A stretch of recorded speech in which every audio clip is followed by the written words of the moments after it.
Yahweh, Ba'ashem, Yahushai, Ba'ashem, R'chakwadash. Double honors to the elder apostles, great millstone who rule well. Salutation and much love. Yakim out there pushing out his word in truth and sincerity. Brothers from Great Millstone, Tampa, back with another weekly prophesying on the highways and byways. Hey, we're just gonna get hit the prophecies, all right? Because you see World War III is brewing up. All right, the mark of the beast is being set up in your face. All kind of things are happening. Really, food shortages are coming. All right, America is devaluing your money, leading to the mark of the beast. Okay, and then brothers should have watched that video by now. But that Apostle Tar had sent or did a video on. It makes which to the spirit we've been saying that for a couple of weeks. I remember you did a video a couple of weeks back about that, and we mentioned how the banks are closing and shit. We mentioned that how they were merging and closing. So he ain't saying nothing we don't already know. That was 2 years ago that video came out. Yeah, exactly. So, and that's the first I ever heard of it. So we just made those statements off of watching because we're watching. And this nigga's a economist. But what? We're prophets of the Lord. We've been watching, so we're able to tell you these things, man. But go ahead and get that. So we're going to talk about the missiles. We'll start off with the missiles because ultimately America, all right, Babylon the Great is going to be destroyed via thermonuclear missiles. All right, which I'm gonna get this article, but go ahead. Let's start off first. Right. The book of Jeremiah. Book of Jeremiah, chapter 50, verse 22. It says, "A sound of battle is in the land." It says, "The sound of battle is in the land." All right. The Lord is bringing death and destruction. All right. And if you don't get right, the Most High is gonna put you to death too, right along with the rest of these Babylonians. All right. Because what? There's a sound of battle. You might not even make it to the missiles. Thinking everything's fun and games. Hey, you might not even make it to see the missiles, man. You might not even get to see get chipped because you're gonna get shot down in the streets like a dog, right? Or starved to death very soon, or trampled by a mob stampeding down the streets, man. Right? There's something's gonna happen very soon that's gonna change everything, man. Change the way you're living, and it's only going to progress and get worse and worse from there. And that's why, hey, what do they say? Order out of chaos. Esau's got to cause another act of terrorism, because what that you go into that word is a government intimidation, all right, to push forth policies. So the elites, they're going to push something out again, all right, whether it be an attack, whether it be another plague. Whatever it is, it's going to further move their agenda, just like happened 2 years ago. All right, which now is all coming out what it really is. The venom, the snake's venom. Yeah, it's coming out now. Go ahead, though. Right. Hey, this is going to be the ultimate plague right here. Go ahead. Jeremiah 50 and 22. "A sound of battle is in the land, and of great destruction." Great destruction, man. Not just a battle, a war. Nah, man. Get Isaiah 9 real quick. I got it. You got it? Yeah. Isaiah 9? Mm-hmm. Okay, perfect. Isaiah 9, verse 5, really.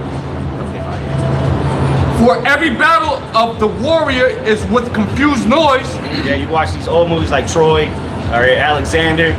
Those are good. Those will show you good depictions of that. Swords clinging, being ran through, people dying by hand-to-hand combat. Screaming and nothing but sound of confusion. Go ahead. That's how ancient wars fight. Even World War I, there was people, coming off them boats, Right. But what, it was hand-to-hand combat. What you gonna do when you run up to somebody? That's why they had the bayonets and whatnot. Right. Go ahead.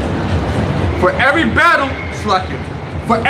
of the warrior is with confused noise and garments rolled in blood. Yeah, because you had to actually roll up on somebody. Now they just shoot you with drones, snipe you, send missiles, cruise missiles, whatever the case may be.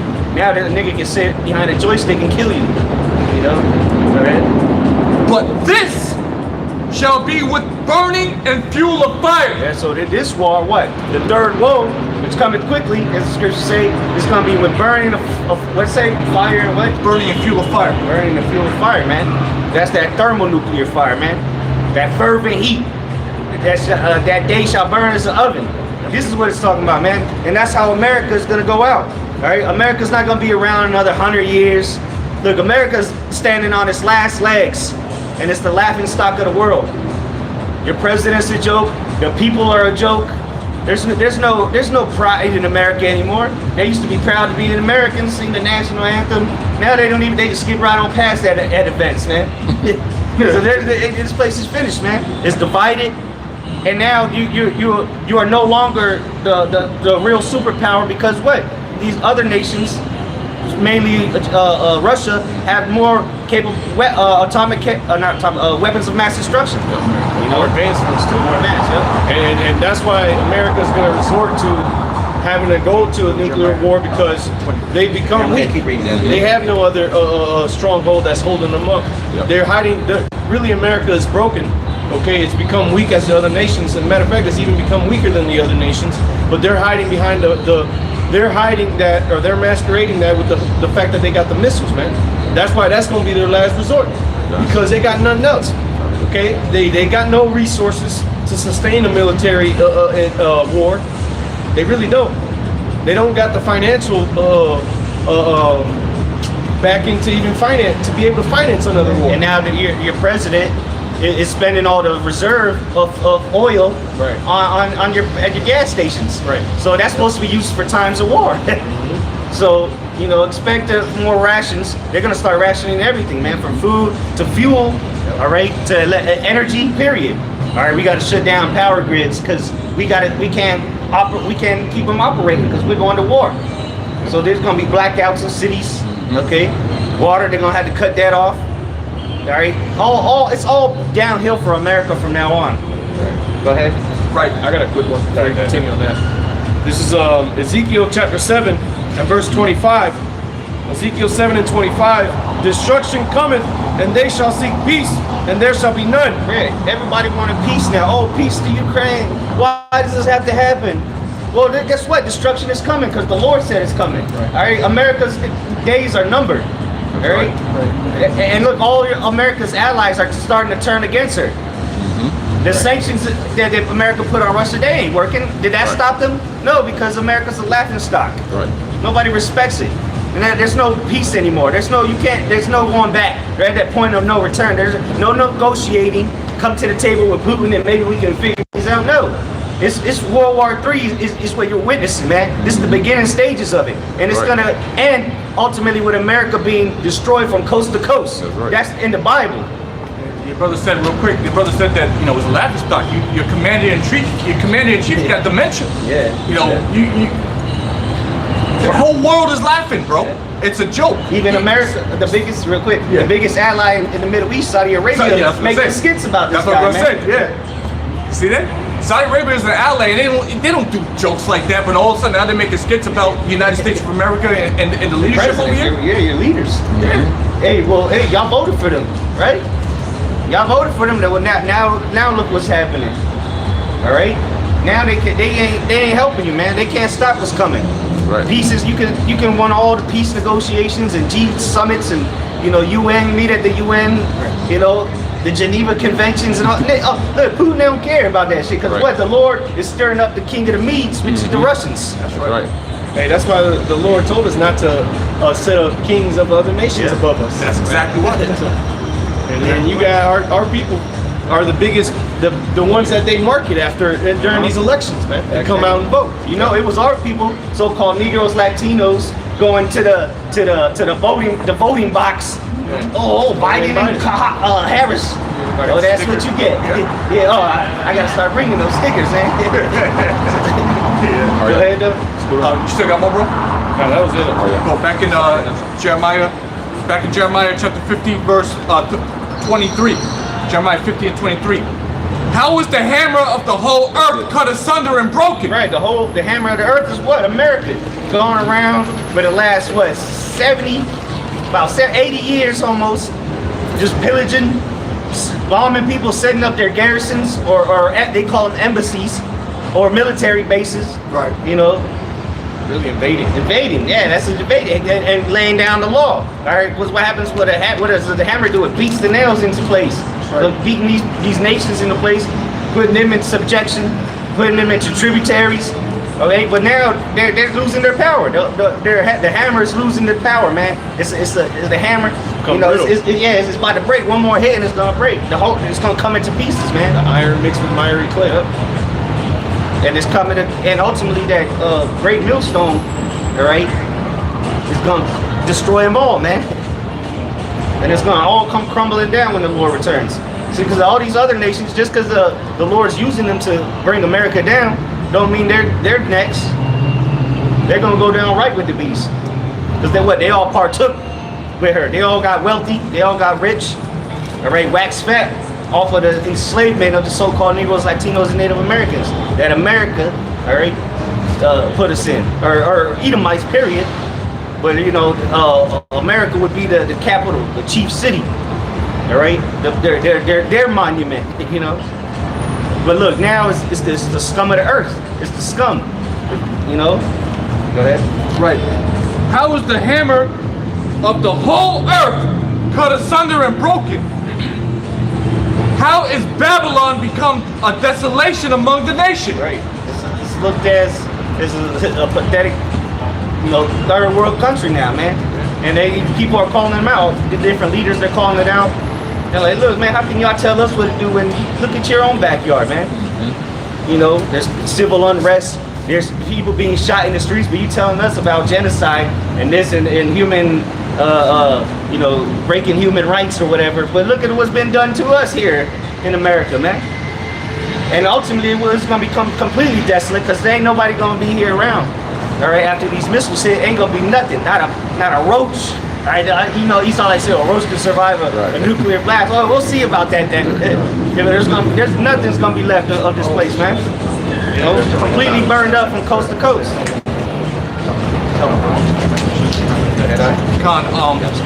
Precept. Isaiah chapter 14, verse 4. Isaiah chapter 14, verse 4. We'll say, hold that. Hold that? Yeah, so we can get down. You reading? Okay, got it. Yeah. All right, you got it. So back in Jeremiah chapter 50, verse 24. I have laid a snare for thee, and thou art also taken, O Babylon. What's the snare, man? The missiles. All right, and their pride too. They think nobody can take them down. All right, but what they fail to realize is that the Russians got the same technology from the same people you did. The Temanites, the wise men of Teman. All right, during the you know, after World War I, you know, they dispersed them Germans. All right, the German scientists got dispersed to different nations, mainly Russia and America.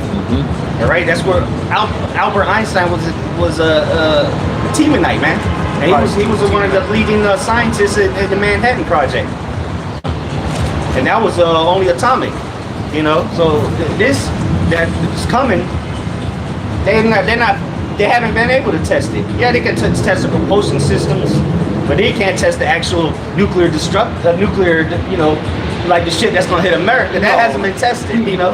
No. And that's gonna destroy a whole land. You can't recuperate it. You can't drop that into the water.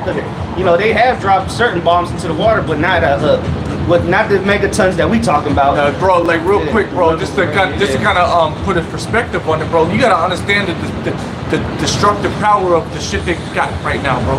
It's way beyond these. And what it burns at, the temperature it burns at. Yeah, and not just the power of the destruction, but also the Fallout from it. radio fallout afterwards that lingers.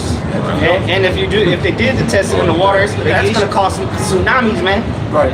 Yeah, in all ways, in every direction. So that's why the earth is gonna roll to and fro. We'll get that in a little bit.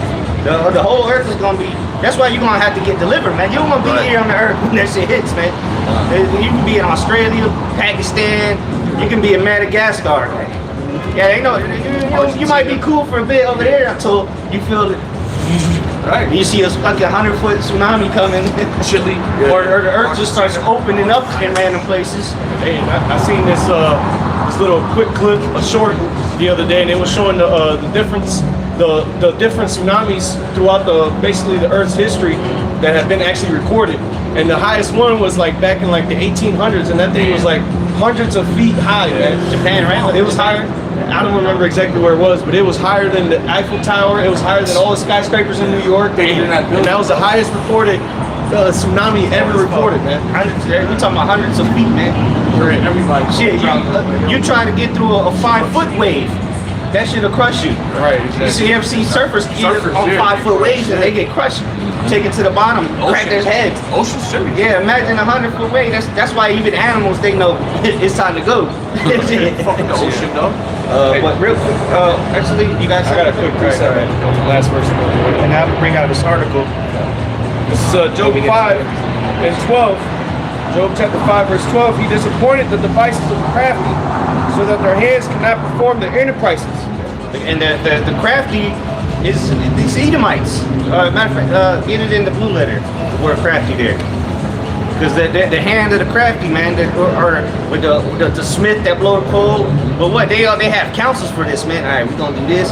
Just like they've been perfecting that venom. They've been doing the same thing with missiles for decades, man. Damn near more than half a century. They've been working on these things since the 50s, man, if not the 40s. No, they are definitely from the 40s, shit. Because what the nukes was in the 40s, what, 2 or 43, something like that, World War II. All right, so you know they've been working on and then getting better and better. The SARS bomb, which was the biggest one ever tested from Russia, that was back, shit, in the 50s maybe. 60, somewhere around that time. So imagine what they have now. And that one was the size of a bus, the SARS bomb. Now they have multiple warheads in one missile, man. That have hundreds, if not thousands times more power, man. You know, they rate them in TNT or megatons. Right. Man, the little boy, the little boy and fat man, them things were nothing compared to these missiles, man. So we're talking about 100, if not 1,000 times more powerful, man. And remember, we still talk about Little Boy and Fat Man to this day. That caused mass destruction in the nation of Japan. All right, it killed 100,000. We still, it's still there. It's still nuclear issues going on over there. You got babies still being born with fucking 3 arms, you know, tweaking. But go ahead, you got it. The word there for crafty in the Hebrew is irawam, and it says subtle, cunning. And who's the cunning? Esau is the cunning hunter, man of the field. So who's the crafty? Esau. What else he say? Cunning, what else? Crafty, subtle. Subtle. Hey, the snake was more subtle than any beast of the field. It's telling you who this crafty is, man. Go ahead. That's it. That's it. All right, so read that again. It says Job 5:12. He disappointed the devices of the crafty. Yeah, which is the serpent. Okay. Esau, Edom, the beast. That old serpent, the devil, Satan, Edom, Esau, all right? Whatever you want to call him, he's the beast, man.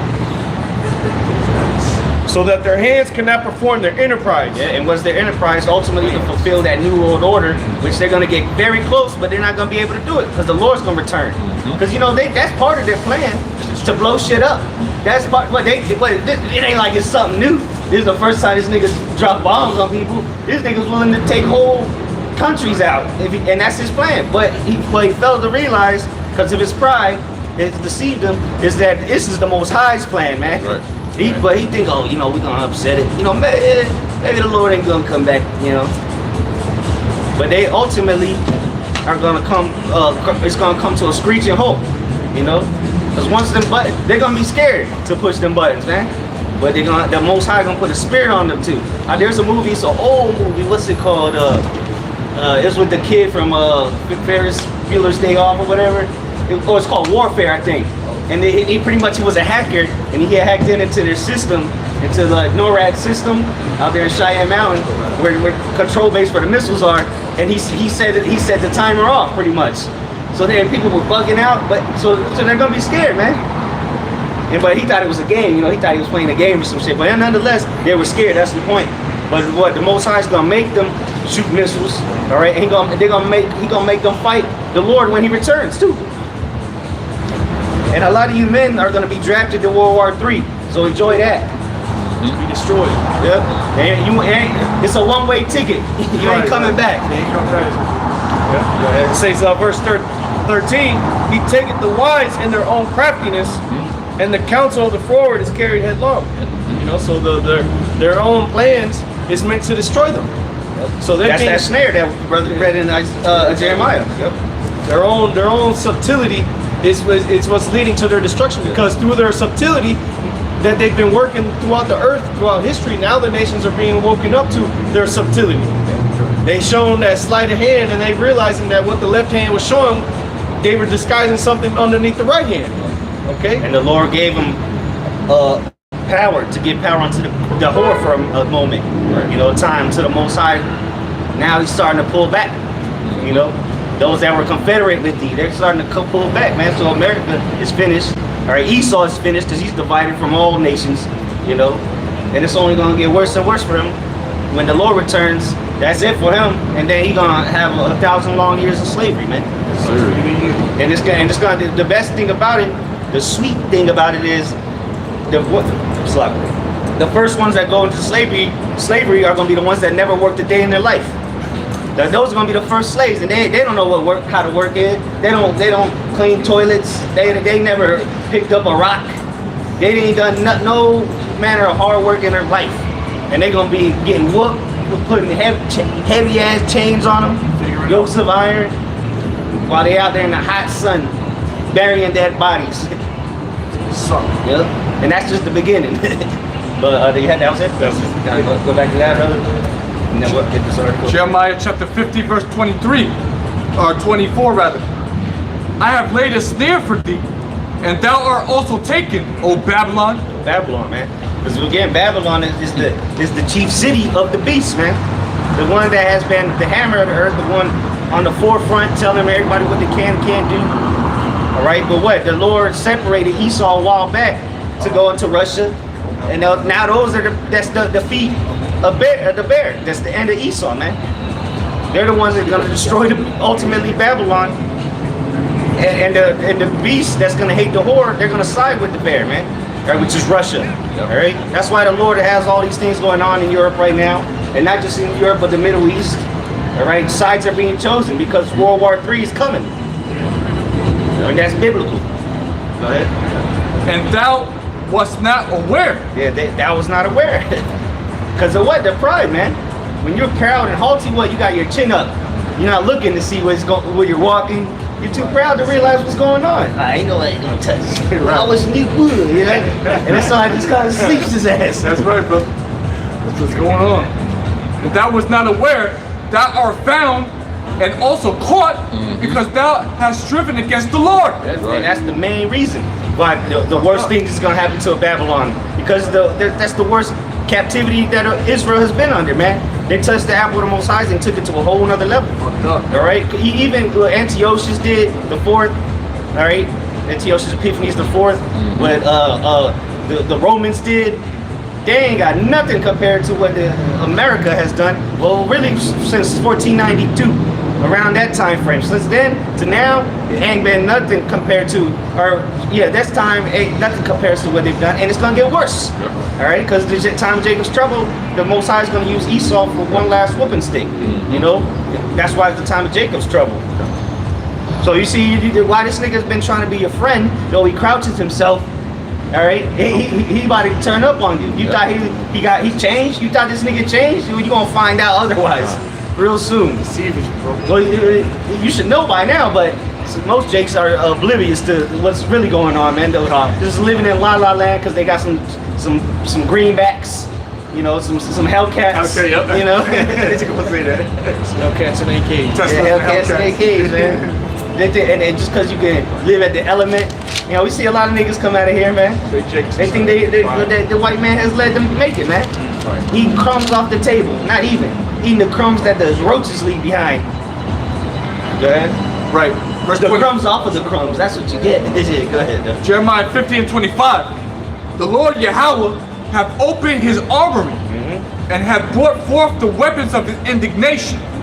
For this is the work of the Lord Yahweh Ba'ashem Yahushua of hosts in the land of the Chaldeans. There you go, man. The land of the Chaldeans were the wise guys of ancient Babylon, all right?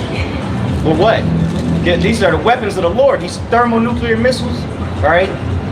Let me get this article.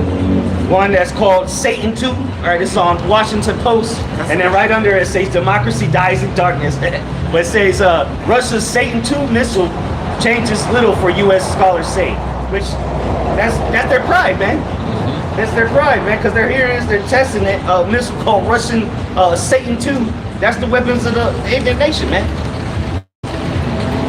That's their really. It's gonna be their adversary because it's gonna destroy, backfire on them, man. Because what, you think Russia ain't gonna get hit with missiles? Oh, they gonna get hit with missiles too.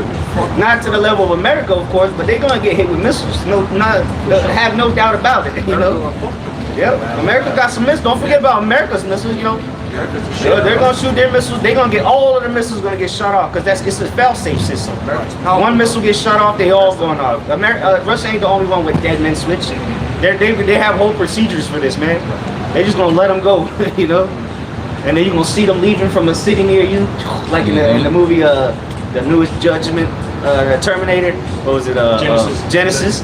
And the beginning of the movie.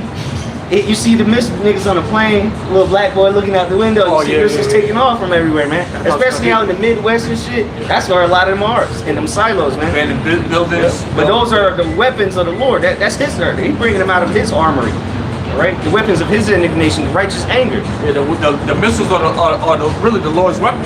Okay, he just put the spirit on you, so Edom to be able to crack the codes, to be able to split the atoms, to fuck with this and that science and technology. Make it smaller and smaller. Yeah, and now what? Now this man he could destroy a continent. All right, these things are devastating, y'all. People don't understand. And the shit is the propulsion system too. That shit breaking the sound barrier and shit, man. Fuck what's it? Hypersonic. That's what it is. Yeah, hypersonic, man. Which I think we went into a couple thousand miles an hour, man. That shit's ridiculous. You ain't gonna have no time. You know, Babylon gonna fall in 1 hour, man. And that's all because of the Lord. He's allowed Esau, Edom to create these weapons, man. He inspired them. They were just like the scriptures were inspired by the Most High through holy men. Well, hey, the missiles were inspired from the Most High on wicked men to make. You know. Go ahead. We're gonna have a quick precept.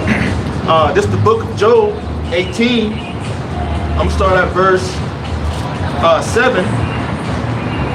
It says, the steps of his strength shall be straightened, and his own counsel shall cast him down. The steps of his strength, man, shall be, what it say?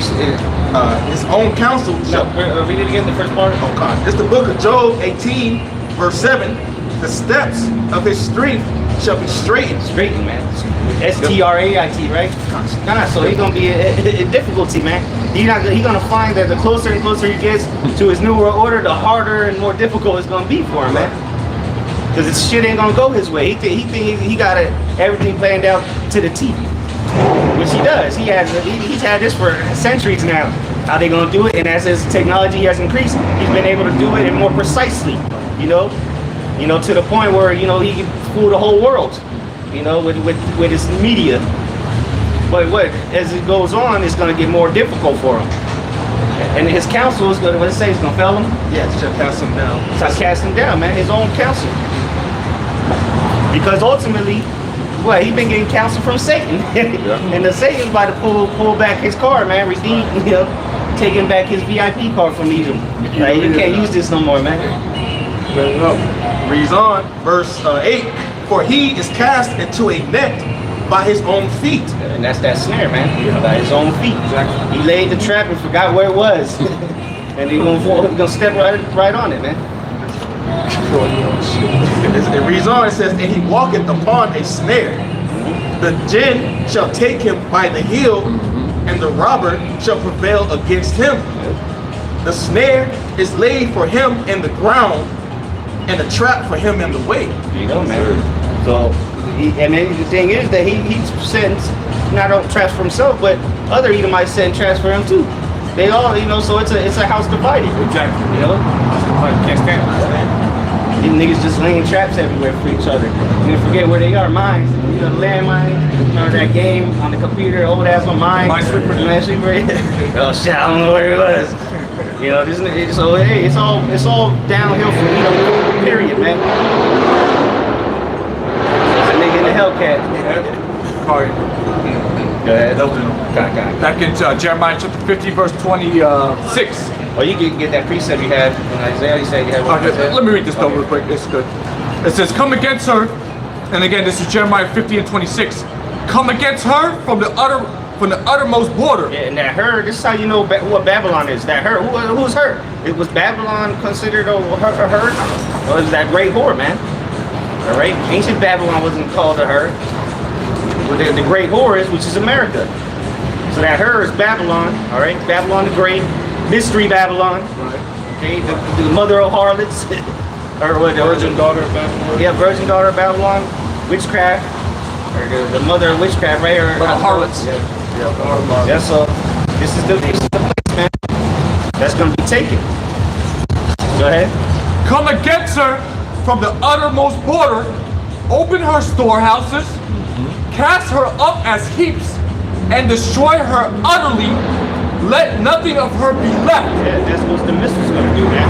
It's gonna burn up everything. There's nothing gonna be left, you know. No stock supplies, all right, no people, especially. Yeah, that's what ultimately that's why the Lord's bringing these missiles, all right, to get rid of all these vile people out here, man. These wicked, nasty, just useless eaters. That's some instruction. Yeah, do a whole 1 day sweep. That's right. You know, or 1 hour. You know, Meat puppets. yeah, meat puppets. Yeah, Meat puppets. That's such a crude. missile food. Shit. It's real talk, right? These people is just stubble. All right. Verse 27. Slay all her bullocks. Let them go down to the slaughter. And that's gonna be that sacrifice, that great sacrifice. And bullocks, and which are these people? All right, the goats. You know, all these people are gonna be sacrificed, man, on the great altar. That Apostle Tar be saying, this is the great. It's gonna be a great altar, man. He said, hey, you Christians, you know, they all, you know, people want to talk about the sacrifice. Oh, that the Lord did away with the sacrifice. Well, guess what? The Lord, the man, the Son of Man, was that ultimate sacrifice for Israel. But the Lord got a sacrifice coming, all right, and it's gonna be all you people, Hellcats and all. Ain't gonna be no Hellcats left, all right. Not on the shores of America. Fervent heat. Yeah, everything you see around you, everything you step on, the air itself, hell, the water, it's gonna be all evaporated, melted, fervent heat, obliterated. You know, and it's for you people, it's gonna be suffering, painful. You're not just gonna be, the bitch going ahead and you're gonna die instantly. No, the Lord will make sure you get punished, man. Scriptures talk about tormented in the face of the angels and the land. Yeah, so you're gonna and your tongue's gonna melt, and you can't scream anymore. You're still feeling it. Yeah, exactly. The skin's gonna start to melt. Guy opened up the ark, and that fire came out, that consuming fire, and consumed the eyes in his holes, Right. the tongue in his mouth. And that's what Esau. That's what Esau. See, he's lying to you. He say, hey, if you're close enough to it, all you're gonna see is a flashlight, and then that's it. No, you might see the flash of light, but you won't feel it. That's the promise from the Lord, because that's gonna be that lake of fire where people are, their souls are gonna be tormented in. It ain't gonna be, oh, you're gonna die and then you get burned. So you gotta get burned alive and then burned again in hell. That don't make sense, man. Right. You're gonna be burned here as you stand upon your feet. Right, like that one music video with Travis Scott where he's screaming. You can see he's screaming. Oh, yeah, that shit. He's slowly burning on fire. As you know, you can see the fire creeping up on him. But I got a quick precept on that Babylon. Read that last verse again. Again, back in Jeremiah 50 and 27, I only read half the verse. It says, slay all her bullocks, let them go down to the slaughter. Woe unto them, for the day is come, the time of their visitation. Yeah, like brother mentioned, you know, this place being made, the altar being prepared here for America to be destroyed. This is Jeremiah 46 and 10. Jeremiah 46 and 10. For this is the day of the Lord, Yahweh Bashim Yahushai, power of hosts, a day of vengeance, that he may avenge him of his adversaries. Yeah, so hey, it said the host is the army, and he's the power or the God, if you will, of the host, and that's why he got the weapons of indignation. What does an army need? They need weapons, and so the Lord got the angels, all right, the missiles, with the angels' chariots would be one and combined, you know. And then he got the men of the foot troops, the elect. Sacrifice. I got a quick precept on that. Revelations chapter 9, and I'll start at verse 15. Oh, excellent. Can't forget about Leviathan either. Democrat. You know? Yeah. Oh yeah. So the Lord got He got land, airs, and sea. Yeah. You know, That's right. and the space force. But Esau, the bitch ass. It says, verse 15, Revelation 9 and 15.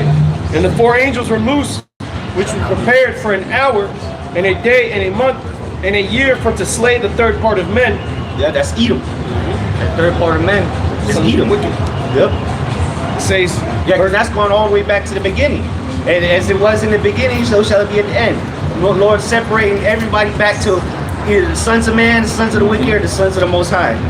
You know, you're gonna lump up all of them nations into all the other nations into the sons of man. And then you got Edom and the Israelites. And see, that goes to show you who the main characters are, because they don't even get their own, you know, they're just the sons of man. You know? I mean, obviously they're gonna have their own nations, of course, in the kingdom. You know, they still gonna be Moabites and whatnot, but you know, they're gonna be separate. They're gonna be separate from Edom. Edom gonna be the new nigga. Yeah. It says, verse 16, this is the point.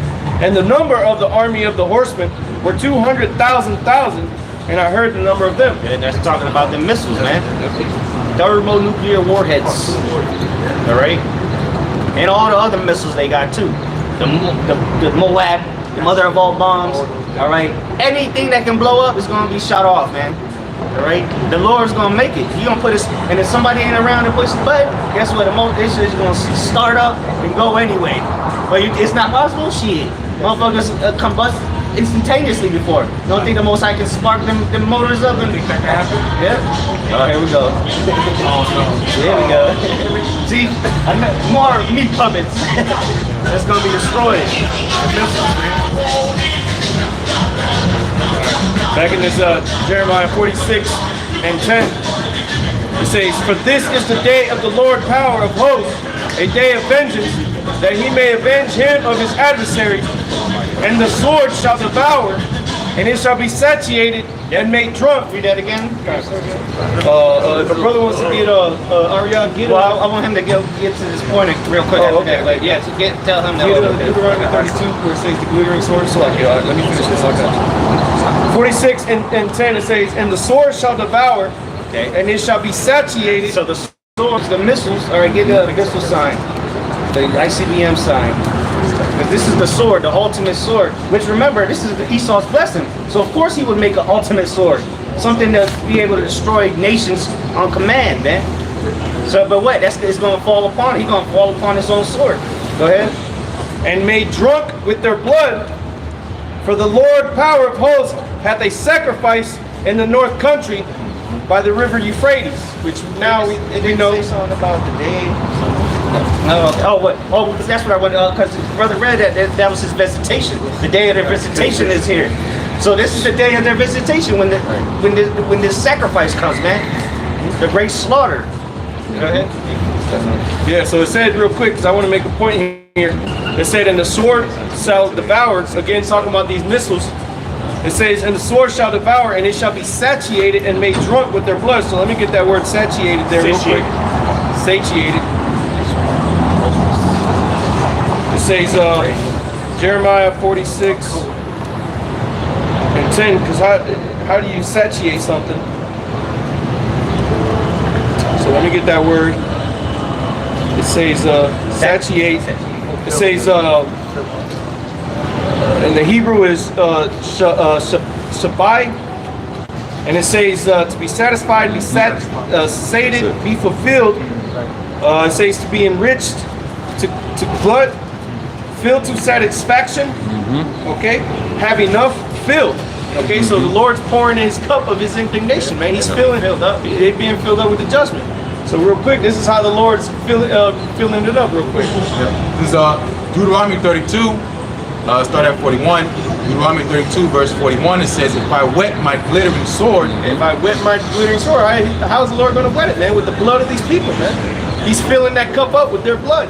Go ahead. It says, and my hand take hold on judgment. I will render vengeance to my enemies and will reward them that hate me. Yeah, so that glittering sword is those missiles, man.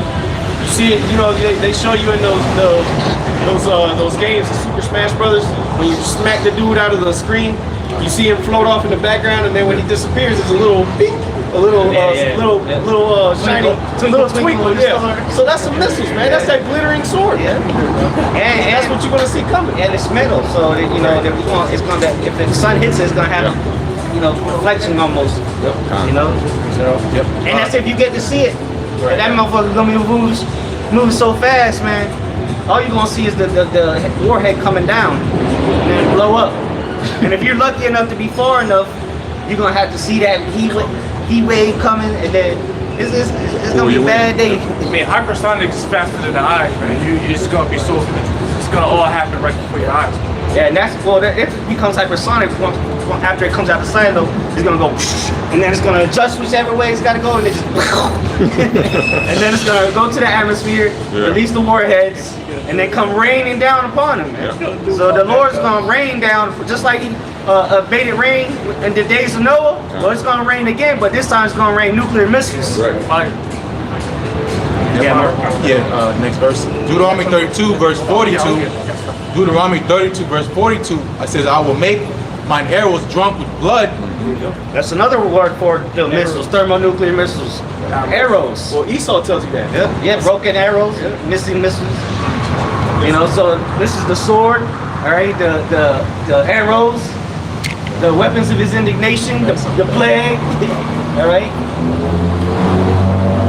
And this is it, man. And just in this part, see, all this is what's gonna get it out there to the atmosphere, to the heavens, and then the missiles, the warheads are just gonna go. That's when the GPS is gonna come in, and they're gonna, you know, adjust. Just like when you see you go watch NASA, and when they're about to dock on the space station, what does it do? It's just like adjusting. That's what the warheads got that same capability, man. That's what you think he did all that just to go to space, and this nigga didn't go to the moon.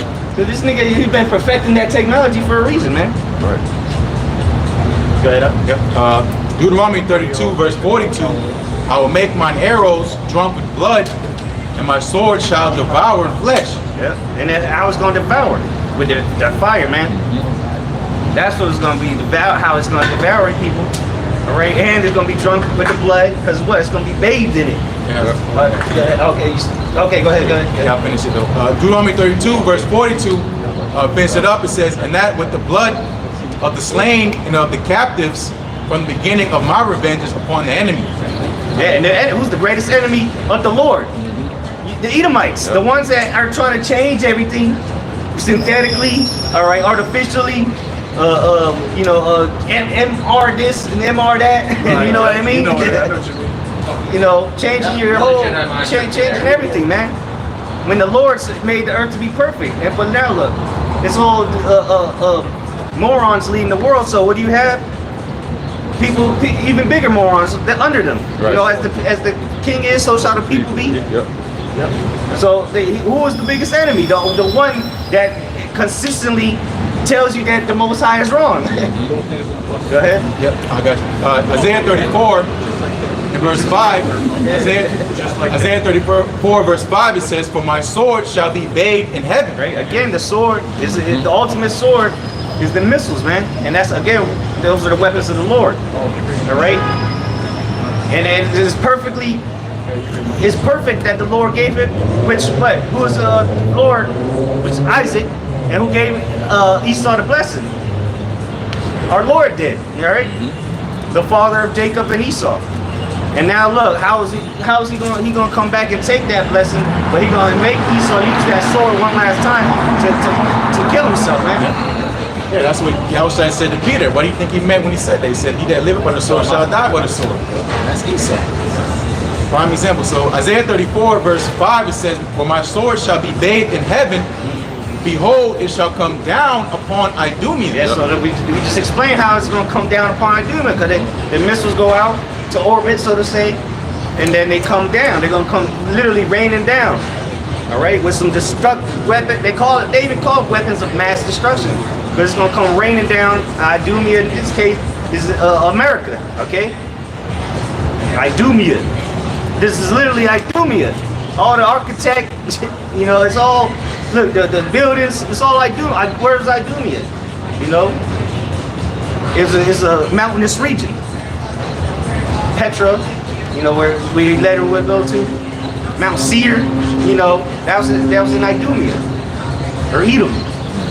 Okay. Yep. Isaiah 34 verse 5, for my sword shall be bathed in heaven.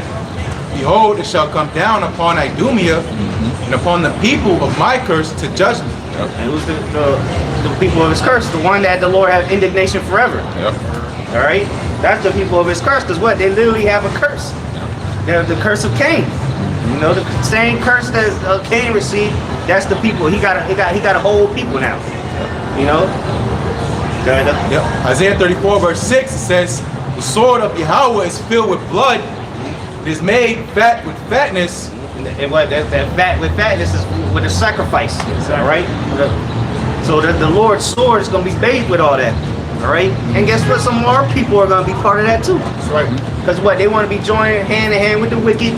They love America so much, and ultimately they're going to worship the beast's image and receive his mark. So hey, if you want to love this place so much, you're going to go down with it. Yep. Isaiah 34 verse 6 says, the sword of Yahweh is filled with blood. It is made fat with fatness, and with the blood of lambs and goats. Yeah, the lambs and goats. See, because hey, Israel is likened unto the lambs. Hey, they're going 2/3 of our people are going to have to die. Right along with them goats, which is Edom. And what, the goats, man, you know, that Apostle Gabar always goes into, they kick and screaming when they die. Sounding crazy and shit. They're gonna have to suffer the hard way. Hey, you want to meet the Lord the hard way? You know, that's how they're gonna meet the Lord, man. Through death by pain, and they're gonna be tortured. Because what it don't matter if an Edomite takes the chip. They're Edomites. They might as well.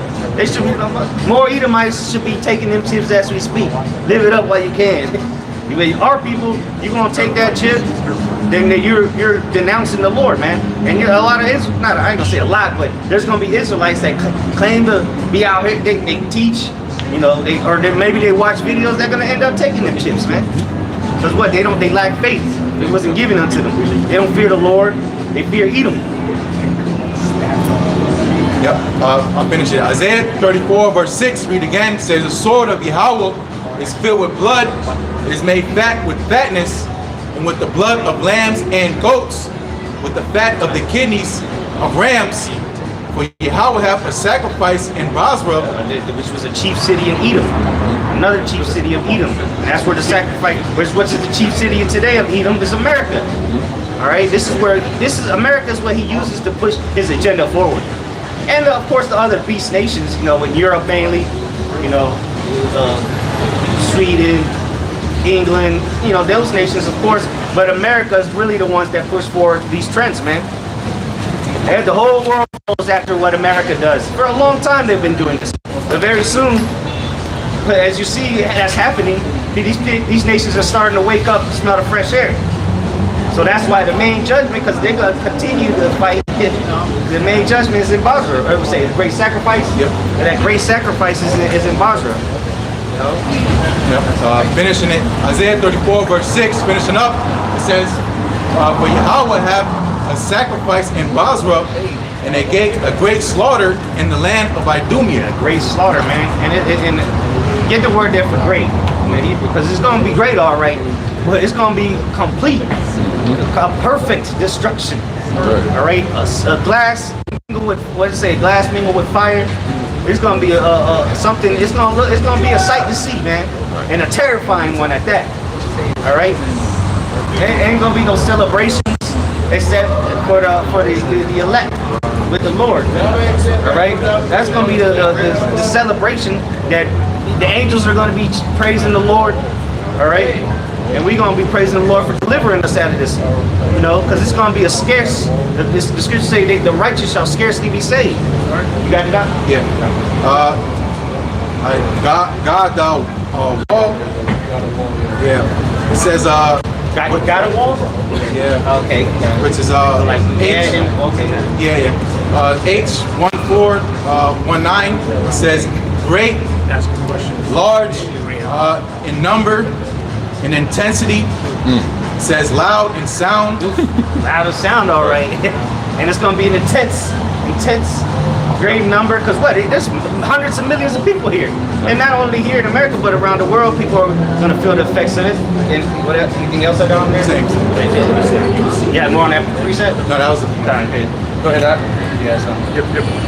All right, yeah, I was gonna bring that out what you had, but I'm gonna bring out back in Isaiah 14 now. And real quick, that's beautiful because, you go into the blood, the fat, that's all burned on the altar. Exactly, And that's what the Lord Right. liking these people on. So it's pretty much meaning a clean kill, this place the Lord is looking at so-called America. It's gonna be smell good in his nose. Yes, that's gonna be the sweet savior to the Lord. And he does, brother said you used all of it. You used all. You didn't waste none of the animals. Which that's what these people are, a bunch of animals. Brute beasts. Yeah, brute beasts. So they gotta be sacrificed on the great altar in Idumea. Yes, sir. Which Edom means red. Idumea goes back to Edom red, which is the people of his curse. Okay. Greek way of singing. Yep. Go ahead.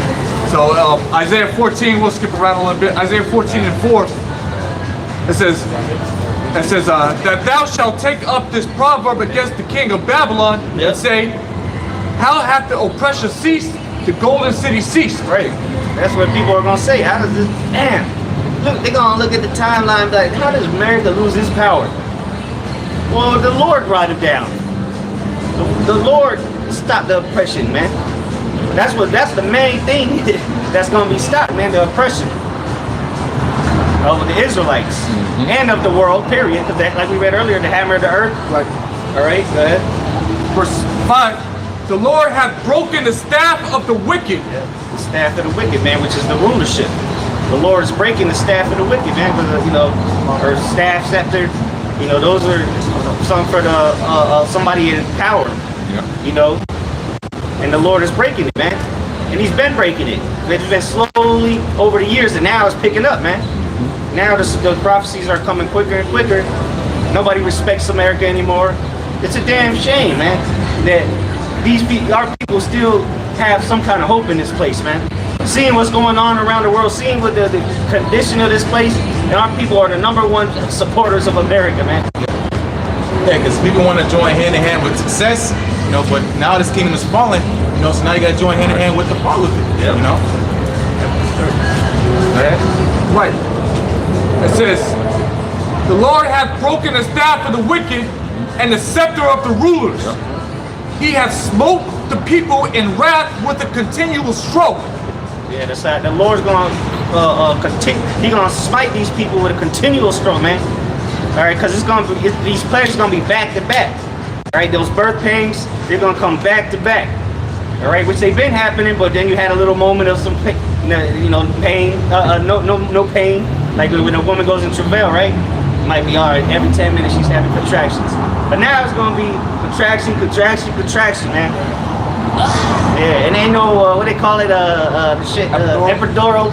It ain't gonna be nothing to make you feel better about these coming days, man. Right. The only ones that are gonna be merry are the servants of the Lord. Right. Right? And it says, he that smote he that smote the people in wrath with a continual stroke. So that's talking about you devils, man. You smote the people in wrath with, you don't care. You just kept on going and smiting the people, whether it be the Israelites or the rest of the nation. You're just a terrible ruler, man. Right, now the Lord gonna do it right back on them. Fucking to you, man. Double, all right? Full color, like the brother read earlier, what was that? With it full, with it meant full, or to fill up. Oh, yeah. I forgot what the word was, but Satiated. Yeah, there you go. Yeah, I mean it's satisfied basically. It says, he that smote the people in wrath with a continual stroke. You know, like Kool-Aid. Oh yeah. He that ruled the nations in anger is persecuted and none hindereth. Yeah. So like read it again. Alright. Isaiah 14 verse 6. He that smote the people in wrath with the continuous. I'm gonna read verse 5 again. Verse 5. The Lord hath broken the staff of the wicked and the scepter of the rulers. He who smote the people in wrath with a continuous stroke. He that ruled the nations in anger is persecuted and none hindereth. So nobody's gonna hinder. Nobody will is hindering this man. All right, and now no one's gonna hinder what the Lord got coming for him, man. You can't stop it, man. He's not gonna be able to stop it. That's why he keep on making missiles. He think that he doing it for, you know, his own benefit. They got space doing shit. Yeah. What's he gonna do, dog? He set up all kind of traps, like we were reading earlier, and snares, but it's gonna all take him though. That's why nobody was able to hinder him, because it was all for the end. He was able to get all these things, technology, so that he would ultimately be destroyed by it. Because this man would literally, that's why the scriptures say, for the elect's sake, the days shall be shortened, because there be no flesh to save. This man would destroy everything, man. Everything would be destroyed if you allow this man to continue. I mean, look at the state of the condition of the earth. Yeah. And he ruled in anger, because that's what that's who he is, man. This nigga, he don't know how to rule, man. He just rules. That's the only emotion he uses, anger. It's all about control, Yeah. and he uses deception. And if He's you don't a like it, coward, bro. he gets even angry and drops a bomb on you. He's a coward. Yeah. Let's skip down to verse 11.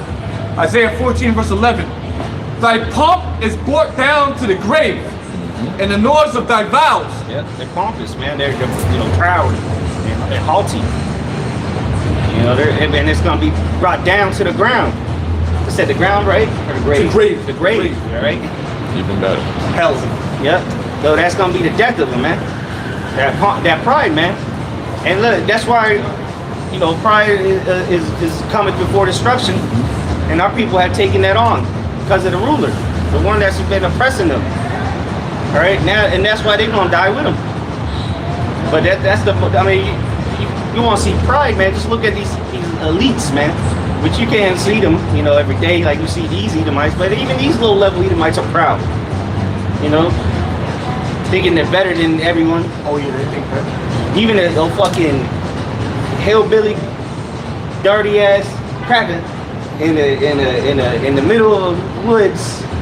All right, he's even proud, man. Edomite bums are proud. They'll call us bums. Call us niggers and shit. Yeah. Still using that same shit like it means something, bro. No, you just using pride, yo. You low level. Say again? That is pride, man. And again, what does it say? It says thy pomp is brought down to the grave. Yo, you through. It says, and the noise of thy vials. The worm is spread under thee. That's that. What's the word? When the worm with his gets what's the word?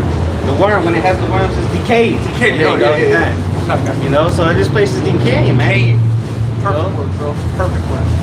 This place is decaying. It says, back in the worm, it says, And that's how the ancient Roman Empire was. You know, decaying. Money, infrastructure, the mentalities of the people. Before, that's how I forgot who said it, but there's a saying that you can tell if a nation's or a kingdom's on the way out by the morale and the behavior of the people. there it is. And look at the behavior of these people. It's at an all-time wickedness, man. Sodom and Gomorrah ain't got nothing on what we live in. You see nowadays, man, because their technology has forwarded it. You know, it's wickedness is on demand now, at your fingertips, and it's promoted on a whole nother level because there's no repercussions for it. Go ahead. The worm is spread under thee, and the worm covered thee. How art thou fallen from heaven, O Lucifer, son of the morning? All right, because he's the enlightened one. That's why they call themselves the Illuminati. All right, because they know they got the catacombs under the Vatican City. They got all the records. They know exactly what's going on, man. Or who the true Israelites are. Man, come on, man. They know all this. They're the enlightened ones. But what? Soon we've already woken up to the light. Right? We become the enlightened ones, man. And that's why they're falling. They're falling quickly. Yeah, Luciferians. Yeah. I know people it's like a stumbling Yeah, block to you people in the world. You don't understand what we're talking about. Light bro. bearer. Yeah, That's all it means, man. It don't mean Satan or devil. Yeah. Evil. Yeah, his name is Lucifer Satan. No, man. You don't know what this means, bro. We're gonna break it down for you. It says, First name Lucifer, last name Satan. how art thou fallen from heaven, O Lucifer, son of the morning? Heaven is this kingdom, man. That's right, bro. All right? He's in his heaven. This is Esau's heaven. And that's why he thinks he's going to continue his enterprise, you know, and truly fulfill his intentions, man, his devices. All right? Because he got a whole list of checklist of what he wants to accomplish here very soon. You You know, but what? The Lord's gonna bring them down, man. And it's gonna be you know, as they say, the higher, or how does it go? The higher they are, the The higher or the harder they fall. Yeah. The bigger they are, the harder they fall. yeah, there you are. The bigger they are, the bigger they fall, man. This man has reached unto the heavens, literally. No other nation has been able to do that until Esau did that. And they gave the technology to Moab and maybe Elam to do it. But no other nation in history has been able to do that. And that was why. Why couldn't they do it? Why didn't the Most High allow them to do it? Because it was for Edom to do it. So that the Most High can bring them down. Right. How art thou fallen from heaven, O Lucifer, son of the morning? How art thou cut down to the ground, which didst weaken the nations? Cut down to the ground, man. The Lord's gonna heal these damn devils, man. Cut them down to the ground. Here it is, that Bob Marley song, small axe or big tree, small axe, something like that. Hey, you can consider the weapons of warfare, of the Lord, right? Are His men, and and that's how we passing down these strongholds, man. The Lord's using His men. Small axe. Bringing small axe to chop down a big old tree, man. And it might take a while. It's gonna take some effort, but that tree gonna fall. Doing it though. Yep. It says, Timber. verse 13, for thou hast said in thine heart, I will ascend into heaven. I will ascend. Real quick, Yep. and remember that dream I had years ago, where I don't know if you remember, but you were in it. I remember I told you I did a video. I think it's still up there. How'd it go with that? And it's in the part of the dream, the tree was falling, and somebody yelled out timber. And the brother did ambulance. Yeah, I remember. And the brother did a breakdown on the dream. Oh, yeah. And he brought Yeah, I that remember that scripture out. You know, so that just reminded me of it. You know, because that's how the Lord's bringing them down, man. Lord's giving us visions, bro. We see what this means. We understand what's going on here. It says, for thou hast said in thine heart, I will ascend into heaven. I will exalt my throne above the stars of God. Yeah, that's what he said. He's ascended into heaven. He's called. He set himself. Get that. The Thessalonians. He sets himself up as. You know. Read that again, Sean. Right. And see, look, this is the condition of our people. And Edom got him under, man. There's some spells. The music in his ears, it got him in a trance. Remember I mentioned about walking down to the headphones? A couple weeks ago. Example, Exhibit A. Putting spirits on his ass. He's gone. For thou hast said in thine heart, I will ascend into heaven. I will exalt my throne above the stars of God. I will sit also upon the mount of the congregation in the sides of the north. I will ascend above the heights of the clouds. I will be like the Most High. Yeah, because what? That's why all that Greek mythology comes where Zeus is above the clouds and the Mount Olympus. Well, this is why he wanted to go to space so much, right? And this is why he's spiritually too, you know, has ascended into the heaven, you know, because he set up the greatest kingdom, so to say, that's been seen on this earth, but it's in wickedness. So, and he sets himself up as the Most High because what? They called him the heavens. It's called the heavens. You know, where the birds fly, that's the heavens. Then you got the firmament, and then you got the heavens out there, man. The Sumaya, the waters. You know, the space. You know, that's what Esau calls it, space. But you know that's for the Most High. You know, that ain't for, and that's why he set his bounds. He can't pass the Van Allen belt. You know, which he lies about that, and then he tells the truth in the same sentence. That is too radioactive, but then he said he went to the moon. He's a bitch, dog. That's all lie. Pull this out real quick. So 2 Thessalonians chapter 2 verse 3, let no man deceive you by any means, for that day shall not come except there come a falling away first. That day it came and it went. Now we're back standing upon our feet. You know, we've risen from the grave. We fell away from our power, which what? Where we fall away into though? The way of the heathen, which is the congregation of the dead. Go ahead. And that man of sin be revealed, the son of perdition. The son of perdition, which is what the brother was just reading in Isaiah 14. The man of sin. All right, and this is the man of sin is the same person that we were reading about in Isaiah 14, the Old Testament. Now Paul is going to reiterate it of the same thing that Isaiah was talking about, what this man was going to do. All right, and how he's would present himself as a what? As a guide. Right. I know what to do with your body I know I got the answers. Oh, don't eat a herb. Take this pill, you know. Great watermelon with seed. We got watermelon without seed. Artificial everything, man. Artificial flavoring, artificial light. Microwave. Everything is contrary. Everything this man makes is contrary to what the Lord made. Because he thinks he can do it better, because he wants to set himself up as the Most High. Right. And that's why he wants to monitor everybody. All right, which is leading to this mark of the beast. Dang. Yep. Go ahead. Verse 4, who opposes and exalted himself above all that is called the Most High. Yeah, so not only does he oppose himself literally to Yahweh Bashim Yahshai, but everything about him. Every really life itself he opposes. Because what? Life is the Lord. That's life, right? His words are life, but he's opposed to all of that. He's opposed to, I sent a video the other day, these niggas just cutting trees down and burning them. Just cutting them down and burning them. Deforestation. The fact that there's an actual term, deforestation, is because this devil. Virus. Right. The scripture says, woe to them that make good evil and put evil for good. Right. You know, and Esau's the propagator of that, man. Yeah, the Most High said, don't be a mo. He says, hey, we're going to give you right shit. We're going to uplift you, actually. Matter of fact, the Pope said that God loves moles. Yeah, and he told you to take that snake venom too. Yeah. Don't pray to he didn't say pray to the Lord if you get sick. He said take this juice. Yep. So that goes to show you what that false prophet is, you know. That's part into the hand of the wicked. And that he sets himself up as the Most High, man. Yep. These people worship the Pope like he's got the Most High himself.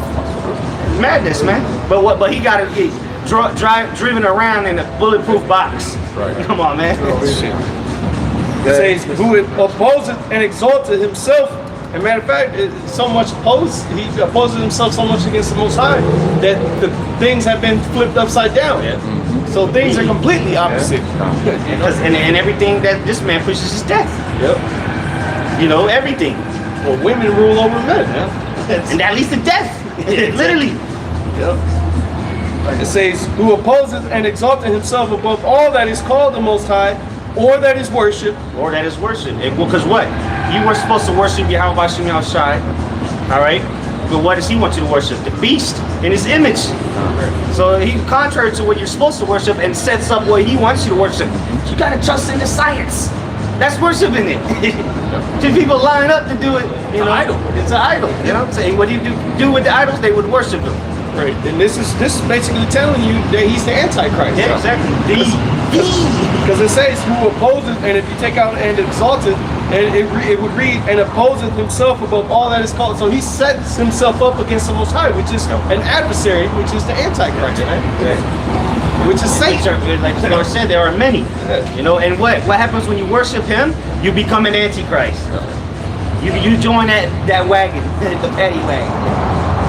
And you know where the paddy wags end up? Going downtown. Go ahead. It says, so that he, as the Most High, sitteth in the temple of the Most High. Right. That's why he calls. He doesn't have to come out and say, "Look, I think I'm God." I don't. No, his actions telling you what is right, what is wrong. Okay, what living is. You know, determine when you can abort a baby because it's not alive yet. Who said what? That's him telling you that he's God, because he can tell you when life begins, when life ends. You know, that's all his science. His science is part of that image of the beast, which you're gonna have to worship. You know, you're not gonna have to, but that's what he wants you to do. He wants you to worship the beast, the image, and receive his mark. It all works in tandem, man. Go ahead. It says, so that he, as the Most High, sitteth in the temple of the Most High. Which, real quick, I got a quick precept for that.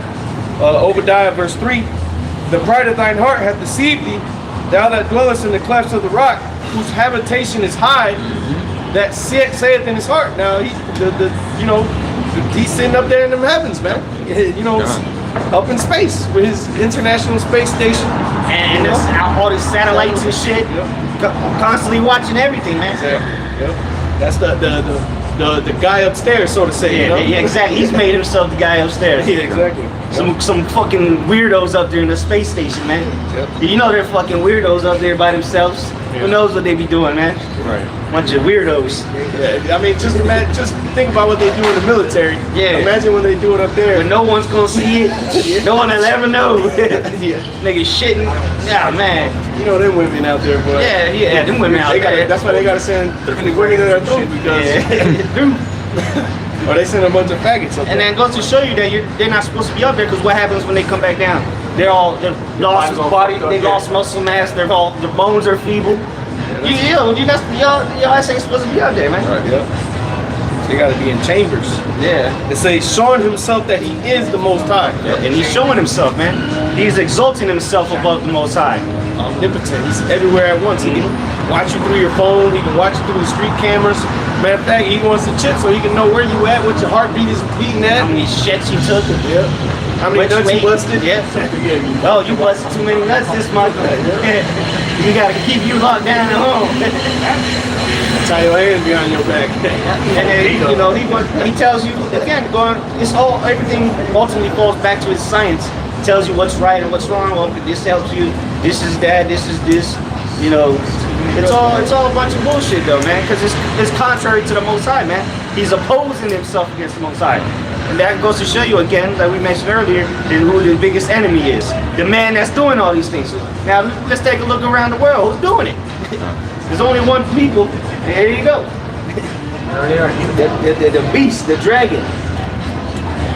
And then look, but you got levels to these devils. You got these high up level elites, and then you got the Duck Dynasty devils. You know, the gun-toting, friendly American neighbor. And then you got the Trumps. You got the small hatters. But they're all the same people at the end of the day. They're all devils. You know. And then the main ones that oppose themselves as the Most High are the ones you don't hear about. Just like you don't get to see the Most High face to face, right? Well, they don't want you to see them face to face either. Go ahead. Go back to Isaiah. Oh wait, you had something real quick, quick. right? Hey, Mayim, you'll read that verse 3 in Obadiah again real quick? Okay. Obadiah, verse 3. It reads, "The pride of thine heart hath deceived thee, thou that dwellest in the clefts of the rock, whose habitation is high, that saith in his heart, who shall bring me down to the ground?" Yeah, because it said his habitation is high, and you was going to he that opposes the Most High. He's completely opposite, in that verse to the Most High. But this is Luke chapter 10, verse 18. This is Yahweh Shah speaking. And he said unto them, I beheld Satan, and when you go on that word Satan, is Shaitan, meaning the adversary, he who opposes himself as the Most High. And he said unto them, I beheld Shaitan as lightning fall from heaven. Hey, so although he, sitting up high right now in the heavens and the spaces right now, the Lord gonna bring him down. Real quick, Psalms 14:1, Psalm of David. The fool hath said in his heart, there is no God. They are corrupt. They have done abominable works. There is none that doeth good. And that's the shit. He'll tell you that there's no God. And then he'll tell you about all this science and evolution. So basically he's telling you that he's God. But then he'll say there is no God. The atheists and all that. But that's the fool has said that, right? But then he'll tell you all these breakdowns going all the way back 200, 300 billion years ago. Like what? Because how would you know this? he's basically doing what the Most High did to Moses. Told him the story of creation. Yeah, exactly. Yeah. So Esau's just doing that to the people and disguising it as education. That's why he wants to dissect everything, to see how everything works. Which really, you're not supposed to cut open dead bodies. That's necrophilia, first of all. But the first ones to do that were Edomites, man. They started cutting open people. Examining them and shit. Well, I ain't gonna say the first Edomites would do it, but they were the most profound ones to do it. And start drawing. They started painting them and shit. They wanted to understand the workings of the Most High. And that's the thing. You're not supposed to seek out the things that are too hard for you. This nigga wants to seek out everything, man. How everything works. How does the leaf fall off the tree? Why does the dog bark? Like nigga, it just is. Just as the Most High is, he made us everything in its perfection. But he wants to know why, how, when, and then try to change it. He'll try to change it. That's why you want to find out how it works. Yeah, you had more on that? No, that was it. Isaiah chapter 14, verse, what was that? Verse 15. It says, yet thou shalt be brought down to hell, to the sides of the pit. Yeah, he gonna be brought down to hell, man. And that's gonna be his condition. That he's gonna be in. Fire. Yeah, exactly. He gonna be brought down to the grave, all right. Just like our people are in the state in the grave, dead. That's what he gonna be, man. Just through. Back to the basis of men. But before that, before he get into the kingdom, he gonna be brought very low, man. You know, with all the things the Lord got coming for him. And then you know, a lot of Edomites are gonna die too, you know, around the world. But what? There's gonna be a lot of them left too, you know. We read earlier about the missiles being for the third man, to slay the third part of men being Esau. And it even tells you in Revelation 6 that the red horse or the pale horse, that it was sent to kill, or maybe I'm thinking of something else. Make war. Yeah, to make war against the third part of men. You know, because that's Esau, man. Esau, he don't care. He'll kill his own people just to achieve world domination, man, to slave the masses. And that's what he thinks, but it ain't gonna work like he thinks, man. Because we gonna need a lot of slaves, man. We gonna need some people to get out there in them trenches and start burying bodies, man. And that goes to show you Esau's greediness, man. Is that he won't even include his own people in on it, man. He ain't even got his own people in on it. He only got a very select few, and even amongst them select few, they're warned against each other. Yeah, exactly. And that's gonna be the ones, the elites, you know, the ones that you don't know about, you know, because they got big families, them elites, man. Yeah. And the nobles, you know, the kings and the nobles, like Psalms 149 says, those are gonna be the first ones, like we mentioned earlier, to get into that slavery, and they gonna have a tough time because they never did no manual labor. They never cut their grass. They never dug a ditch. Them niggas ain't never washed the car, and that's washing the car. All the things I just named is cake work compared to what they gonna be doing.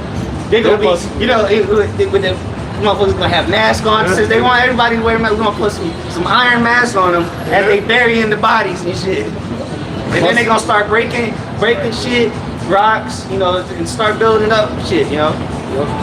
They gotta take all this shit down. They gotta, you know, and all over the world, all this concrete all over the world, they gotta take that shit down. Everything. Yeah. It all has to come down. Figure it out. You got 1,000 years.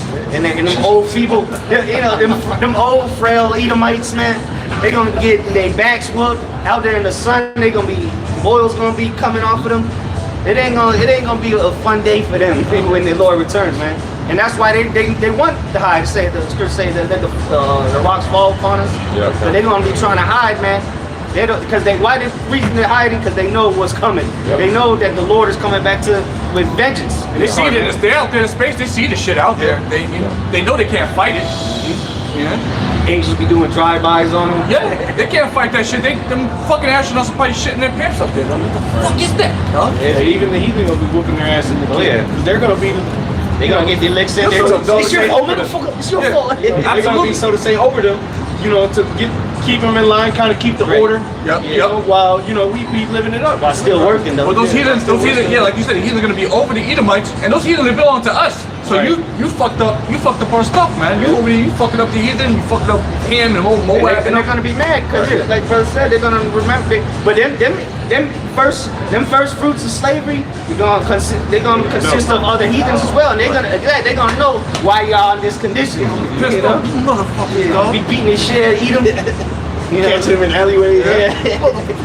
Slaying them and shit. taking his lunch. Taking his lunch. Yeah, teasing them, slaying them and shit. Yeah, hell yeah, good for them. We ain't gonna say nothing. We gonna allow it. Get what? We gonna allow it. We gonna turn a blind eye to that shit. Let's get them, Moab. And then come to the east side. Niggas got sand. Hey, because it's like today at the work job, you know, you don't want a manager or a supervisor. They're gonna make sure that the people under them are in order and getting things done accordingly. Because if not, who's the guy above him gonna come down on? It's not gonna be on the other guys underneath him. They're gonna come down on him. That's right. Because he's the manager. He's the supervisor. So the other the heathens, they're gonna know that damn, if shit ain't done by the time Asher Ariyah come back, that's my ass. Yep. So I'm gonna whoop their ass because they need to get shit done. Put on their neck. Because I don't want my ass whooped. So. And we gonna be, hey, don't get, you know, we gonna get the first whoopings on Esau, you know. You know, after we set up the heathens, they get whooped. Yeah. You know, cause they gotta pay too. Then they can start whooping Edom. when we give permission, you know. First shall be last shall be first, and first shall be last. We're gonna be the first ones to get our licks. Well, somebody get that Psalms 149 real quick. Or you still hold that for a second. I'll get it. You got it? Yeah, I got it. Okay, let me guess. I got it right here. Just get to the spirit down for like 5. This is Psalms 149 and 5. Yeah, let the saints be joyful in glory. Verse 7.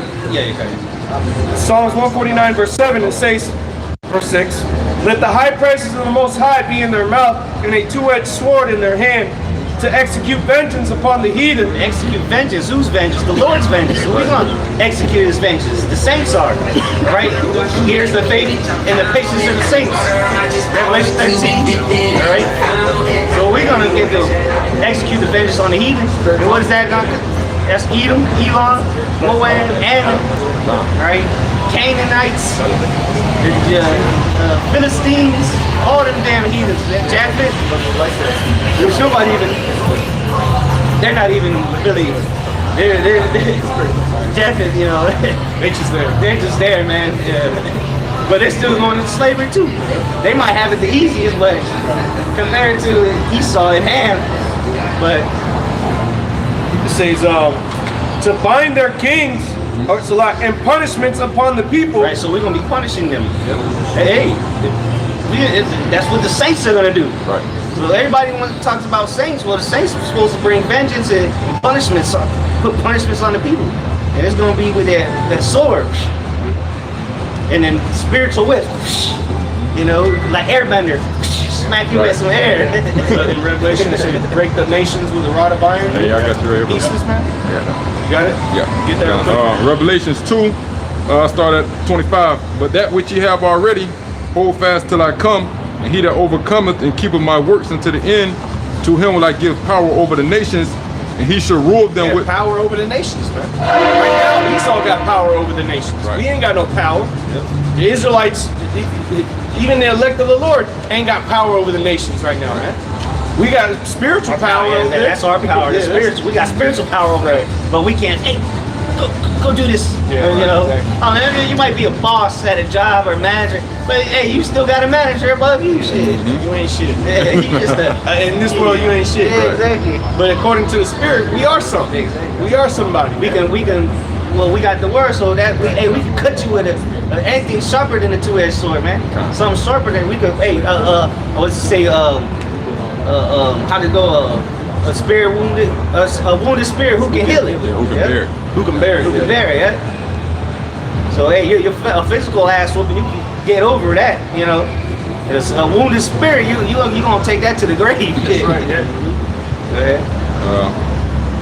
Verse 27, and he shall rule them with a rod of iron, as the vessels of a potter shall they be broken to shivers, even as I received of my Father. And that rod of iron, man, iron's a heavy metal, you know, and it doesn't easily break.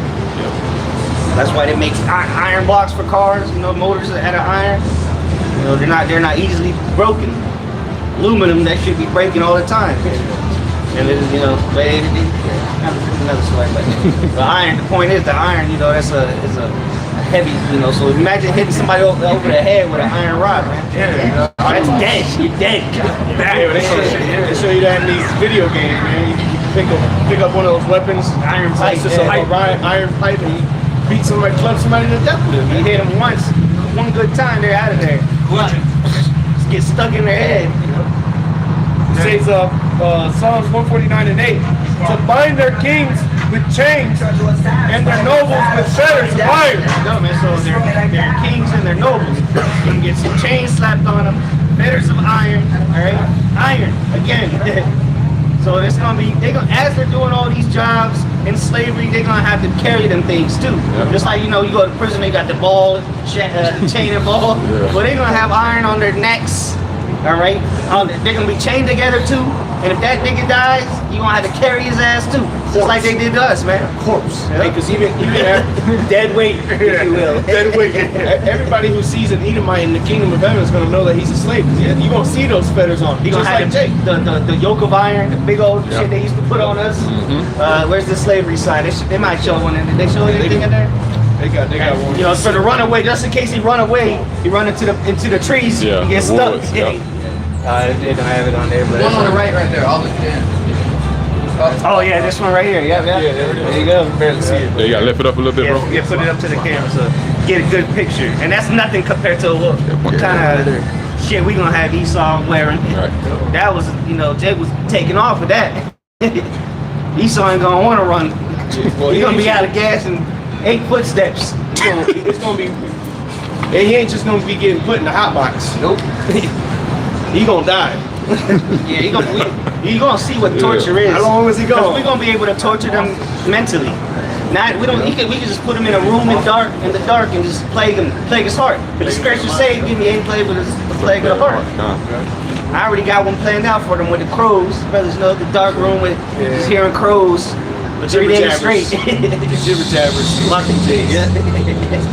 Just to drive it. He gonna come out, he gonna get sent right back out to the field.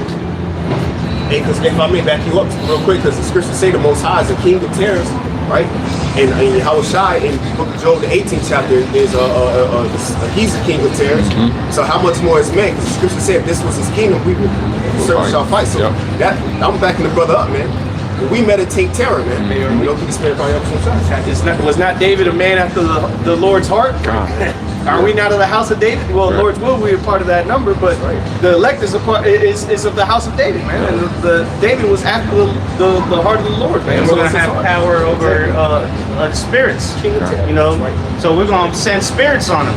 We're gonna put, hey, go fuck with his ass, you know. Tell some of these left-hand spirits to go fuck with him. You know what I'm saying? Hey, go fuck him. Give him some nightmares. So he wakes up all shook up, shitting himself. Then he gotta go wake up and get up and go work. With the quickness. bugged out. And that's gonna be 1,000 years of that. Yeah. And gonna come in there and start whipping away. Big ass muscular Hamites beat your West. No. Like us taught. It says, verse 9, to execute upon them the judgment written. This honor have all his saints. Praise ye the Lord Yahweh. So that's the honor. That's the honor. All the things to execute all the things written, man. The judgments, the vengeance of the Lord. That he's gonna because the Lord got anger that's gonna last a long time, man. Till we eradicate them, you know, till we burn them up. But the Lord's gonna allow us to do that, man. That's the honor that the saints will have. So, next brothers can come up. Hey, Shalom, it's going to continue on through the spirit. You know, going into the greatest movie ever played out on planet Earth. You know, think about all the elements of a good movie. You got good characters. You know, you got the plot. You got the theme. You know, you got the attention to details, and eventually you got a good ending. You know, and matter of fact, get that better at the end of the thing. You know, we're coming to the end of all this. The whole conclusion, you know, is the end of this kingdom. You know, which the Lord set up, as He said, He made all things for Himself, even the wicked for that day of evil. It says in Psalm 18th chapter, He that lived forever created all things for Him, created all things in general. You know, so the Lord made everything for His own pleasure. You know, and then going into what's playing on the planet Earth, there's nothing short of that. And anybody else, so we'll get that same next 9. Ecclesiastes chapter 7 and verse 8. Better is the end of a thing than the beginning thereof. Right, so the conclusion, you know, what's happened at the end, you know, how does this thing finish out, how does this thing close out, you know, think about closers, you know, in baseball, think about someone that's clutch, you know, that ending part, you know, how does this game finish, how does the story finish, you know, and that's the part we're in right now, you know, we're going into the end being Esau, you probably got that too, you know, Esau Edom is the end, you know, when Edris asks, what should be the parting of some of the times, you know, we're going into Matthew as well, Yahushua gave the breakdown to the disciples. You know, the end is we're watching for is who's in power, the people, you know, and that people that's in power is Esau. He's in power, just like prophesied when the Lord returns, you know, because he's the proudest man ever to be set up, you know, so he'll be, of course, he'll be a great character in the Lord's movie, you know, he's great at what he does, he's great at being you know. Was that it? Finish a little bit more. And the patient in spirit is better than the proud in spirit. All right, the patient in spirit is the elect. Okay, what's that in Matthew, the 5th chapter, where it speaks about the meek inheriting the earth? Well, you have to have patience, man.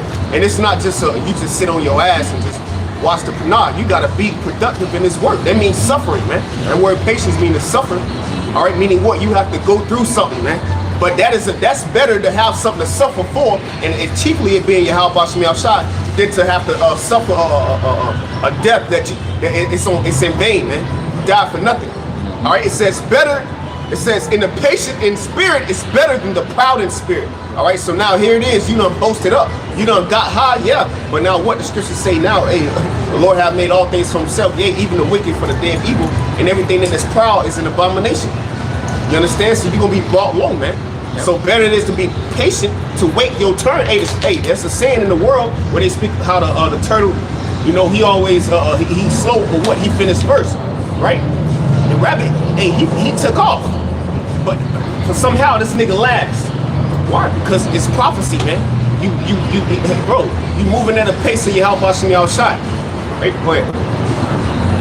This is the book of 2nd Ezra, chapter 9, starting at verse 1. He answered me then and said, measure thou the time diligently in itself, and when thou seest part of the signs pass, which I have told thee before. Yep, so that means we have to be looking for something. You know, we're supposed to be watching for something. You know, the Lord, you know, he's not going to just hand it out easy. You know, the Lord, you know, going into like a father, you know, you got to earn it, you know. So going into that diligent search the prophet's been doing, you know, it's been talking about making your calling election sure, you know, talks about make food proof for your ministry. You know, this is all proven, you know. We're going into again now what we're watching for prophecy. The testimony of our Lord is a spirit of prophecy. You know, so when things happen, that's him speaking. You know, which he spoke first by his service of prophets. You know. It reads on, verse 2. Verse 2. Then shalt thou understand that it is the very same time wherein the highest will begin to visit the world which he made. Yep. So when the Lord said he hated Esau, we're about to see how much he really hates Esau. You know, the judgment that's coming is nothing but pure hate. You know, and that's just a fruit of what this devil did unto us. You know, he didn't show us no love. He said he didn't hate blood. He just despised blood. You know, he loved pursuing after us with the sword. You know, setting up these wicked inventions and evil on the earth. It says he's encouraged himself. They encouraged themselves in the evil matter. You know, so nothing hindered him. He just continued on to keep doing what he's doing. And now what's just talking about, he didn't consider the latter end. You know, he didn't consider the end of the movie. You know, all good things come to an end, like they say, and that includes your reign. You know, you didn't consider, you never thought. You know, and he's still, you know, in the back of his mind, he's troubled, but his pride keeps him going. You know, that's you want a person like that in your move. You know, he's very zealous to be evil. You know, and he's the perfect man. Right, for the Lord to judge, man, to leave that prime example. You know, it's like all the kingdoms before, but this is the prime example, right? You know, that the Lord's gonna lead, man, is Esau Edom when he's thrown down, you know, violently. We're gonna get into that. We'll get Isaiah 47, and Lord's we'll get Revelation 18 chapter. You know, because that's the point, man. How does this thing finish out? You know, where do we fit in this story? You know, we hope to be part of the elect. You know, us waking up to the truth of the Lord. He didn't call us to be destroyed, but to be saved. You know, so going into Israel, my called. You know, many are called, but few are chosen. You know, even our own people. You know, they're not gonna get no free pass in the kingdom. They said they're gonna have to learn death by pain. You know, so the world is waiting a very sore trial. You know, and that's that our temptation. You know, it's gonna hurt. You know, it hurts now. You know, the Lord's building us up for that time. You people, you know, you're not ready. You know, you and that spirit of Esau, you're gonna have to drink of that cup. You know, straight shot. You know. No warm up, nothing. Drink it, you know. That's what the Lord told him to rejoice and be glad, because your time's coming now. You know, your time's coming. Your time's coming for this world. You know, that's why the Lord told us not to envy the oppressor and choose none of his ways. You know, because you have to have the understanding. He's gonna lose. You know, and we'll have to see how much of a loser Esau really is. The significance of him selling his birthright really is. You know. That's something. Going back into 2nd Ezra 9, verse 2. This is chaos. Get used to this. Really, you people gonna miss silence. You know, in that day, there ain't gonna be no silence. It's gonna be nothing but silence. You know, that first wave of chaos, people bugging out. You know, just like the movies. You know, you see, you know, it's all normal, just like the days of Noah. You know, just like the days of Noah, man. Everybody was just chilling, marrying, you know, having plans. So next week I'm gonna do this. And then what? Judgment came, you know, because you were in your security. You know, you're gonna be destroyed. Peace and safety destroyed. You know, you're not prepared for this time to come. You can't block this judgment that's coming. You know. Going back in 2nd Ezra 9, verse 2.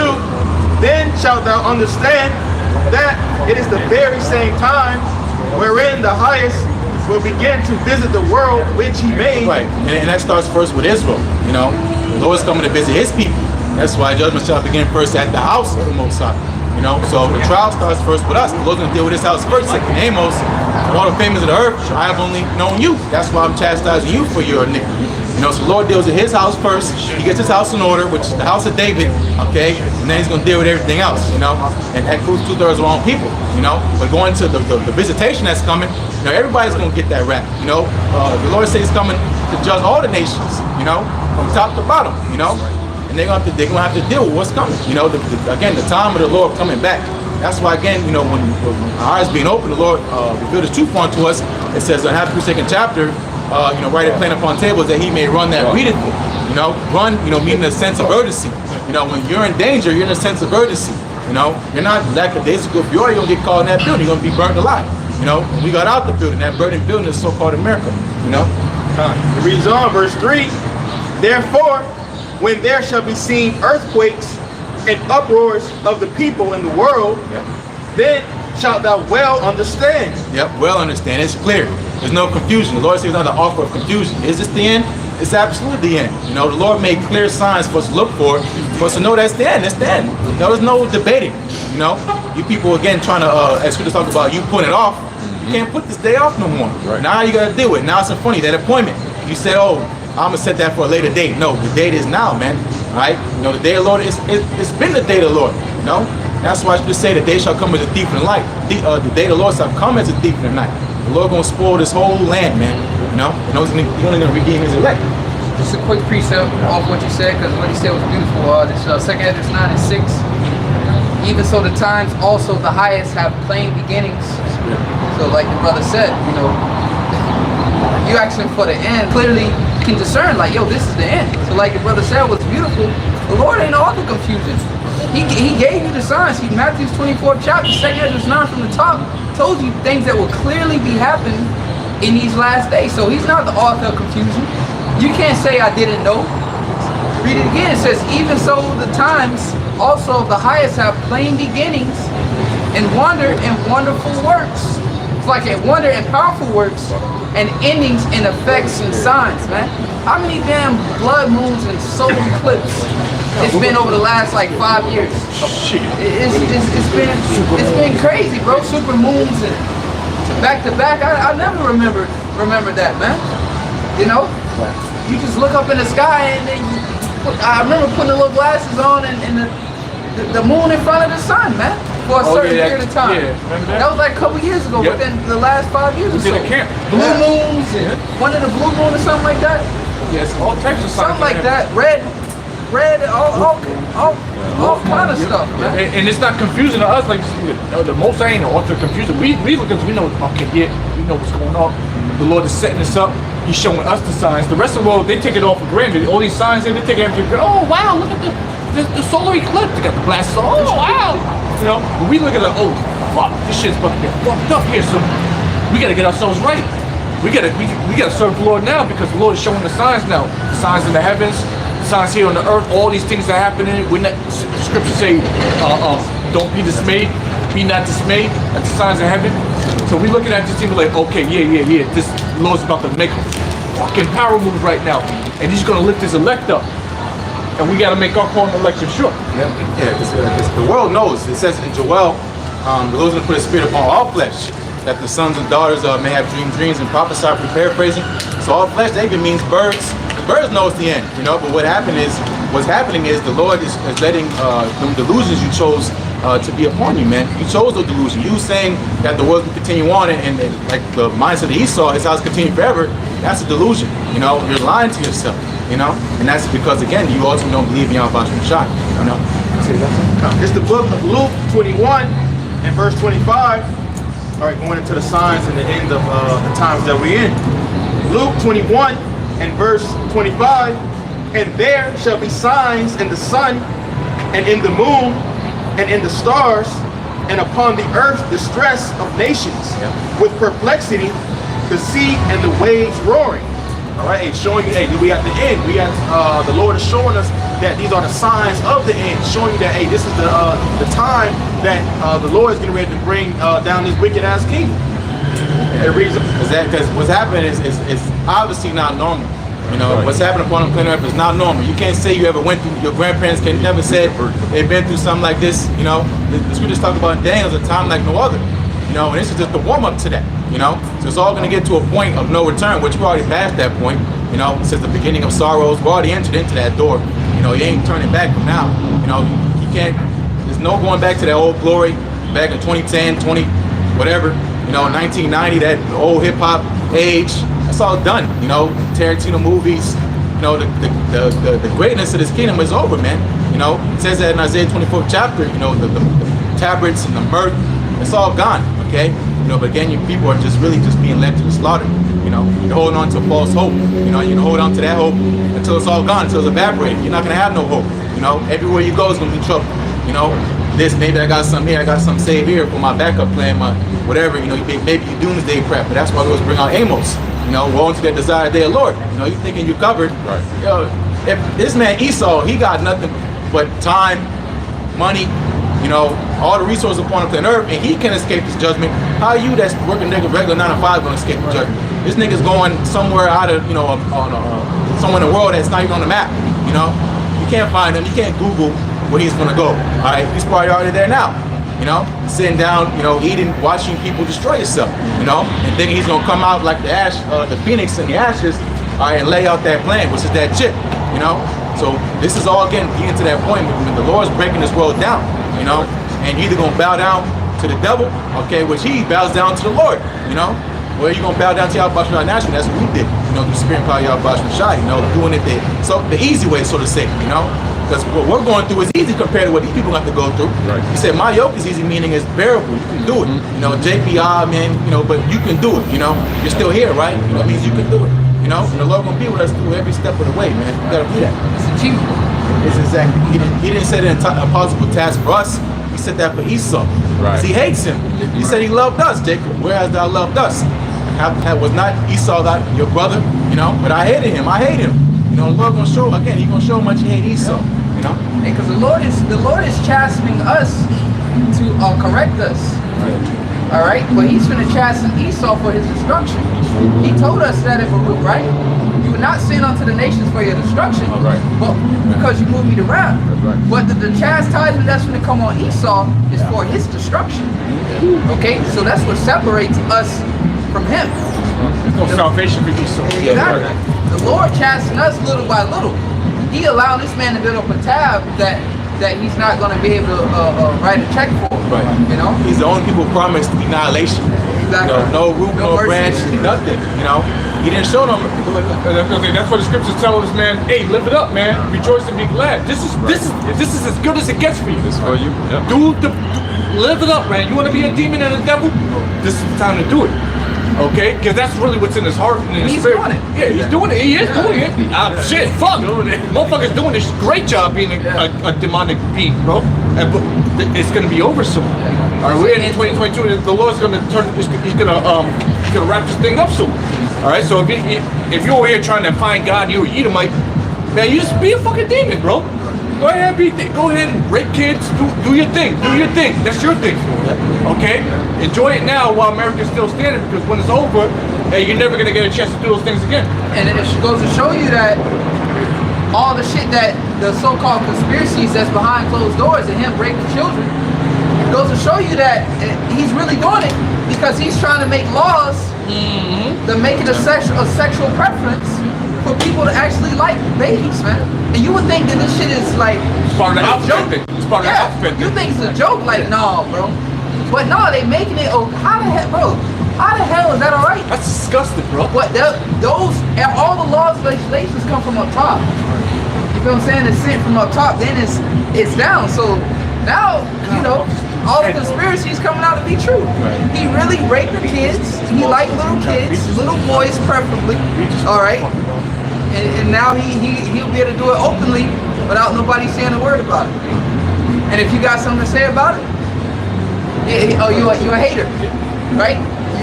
You're a bigot. Could you say anything about the alphabet community? Oh, you done. All right. If you famous, your sponsorships being canceled, all that, man. If you speak out against them, okay. So what more? You know, the other sexual preference, but for him clearly being a pedophile, man. You speak out against that because the video came out. They basically trying to protect him and say, hey, people are born like this. It's like you know, it's something in it. The same thing with the so-called gay gene. They say people are born with genetically like that. So they try to justify, which goes to show you Esau's science. His science is wicked, bro. And like you said, it's pseudoscience, man. It's false science. You know, because the Most High didn't create that, right? Go ahead, bro.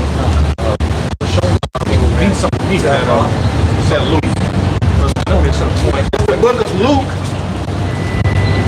21 and verse 24, it says, and they shall fall by the edge of the sword and shall be led away captive into all nations, and Jerusalem shall be trodden down of the Gentiles until the times of the Gentiles be fulfilled. Yeah, so we're going to catch it until the Lord said enough's enough. You know, the iniquity of Zion being fulfilled. You know, we're still going through that as we speak. Jake came from the gig. All of us, you know, a lot of us came from the gig, you know, on plantation. We're still in slavery, you know. We're still drinking that cup. The little last few drops, you know, and then going to the time of Jacob's trouble, you know, that's the time the Gentiles be fulfilled. Once that passes, that's it, you know. It says iniquity shall not raise up a second time. Affliction shall not raise up a second time. You know, because again, the Lord, you know, set a bound for our judgment, you know, and that's that time we're coming into now. You know, so the time the Gentiles being fulfilled is now. The last Gentile kingdom, you know, you go into Daniel 2nd chapter with that statue, you know, the iron mixture fire clay, the feet of it, and that who would be in power is the so-called white man Esau. You know, the Greeks, you know, going into the Romans, which they're the same people. You know, they just changed their faces, you know, so to say. You know, like that covering cast, the Lord is ripping that down. You know, making them bare. You know, you can't hide. You're Esau. You know, he's trying to slither. He's run out of space. You know, that's what you do with a snake. You cut. Well, you don't talk about boxing. You cut the ring off. You know, the Lord's cutting everywhere this man can hide at. You know, putting that light on him. You know, and that's coming from the prophets. You know, he's cornered. You know, and that's what he's gonna do. What is now? His last thing is the last shout. He don't got nothing else to do. He got all his cards played. You know, they don't work. You know, now he's gonna try to stick them teeth out. That's why the scriptures say he's coming down with great wrath, because he's upset that his time, the bound he know, the bound he already know, and it's heavy that's mentioned, because when we was watching that Batman, just to back the brother up to give that analogy, when they actually caught that dude at the end, he didn't give a fuck. He was like, bro, he was like, look, okay, who are you? Like, bro, I know I'm gonna die pretty much in so many words, you know? I already know I'm out of there. You know what I mean? That's, you know, he was ready to die when they shot him from up top. Remember that Batman movie? All right, so but pretty much what I'm saying is, this man know he out of there, dog. You gotta understand that, bro. Nobody should be afraid, but this devil, he know that his time is the time of the 10 toes is, bro. That's why they're divided. It's coming to an end. That stone coming, bro, and it's no coincidence that great millstone starting Elder Pastor on down is strong in the faith and the belief of that, man. You know, because he studies history. You know, he knows, about the observation of the sun and all that stuff. You know, everything is pointing at him being at the end. He even got a doomsday clock. You know, how it is in your kingdom, you talking about a doomsday clock. Right. You know, that's foolishness. You know, to a man in power. But he's being honest. You know, remembrance is in him too. He knows exactly who he is, and he knows that the Lord hates him. You know, he can feel it. You know, he gonna really feel it. You know, but. I got a quick reset. Job 14 verse 5, brother mentioned. It says, Job 14 and 5, seeing his days are determined, the number of his months are with thee. Thou hast appointed his bounds that he cannot pass. The bound again, the Lord, like the thing about with the ocean, the Lord said a perpetual decree.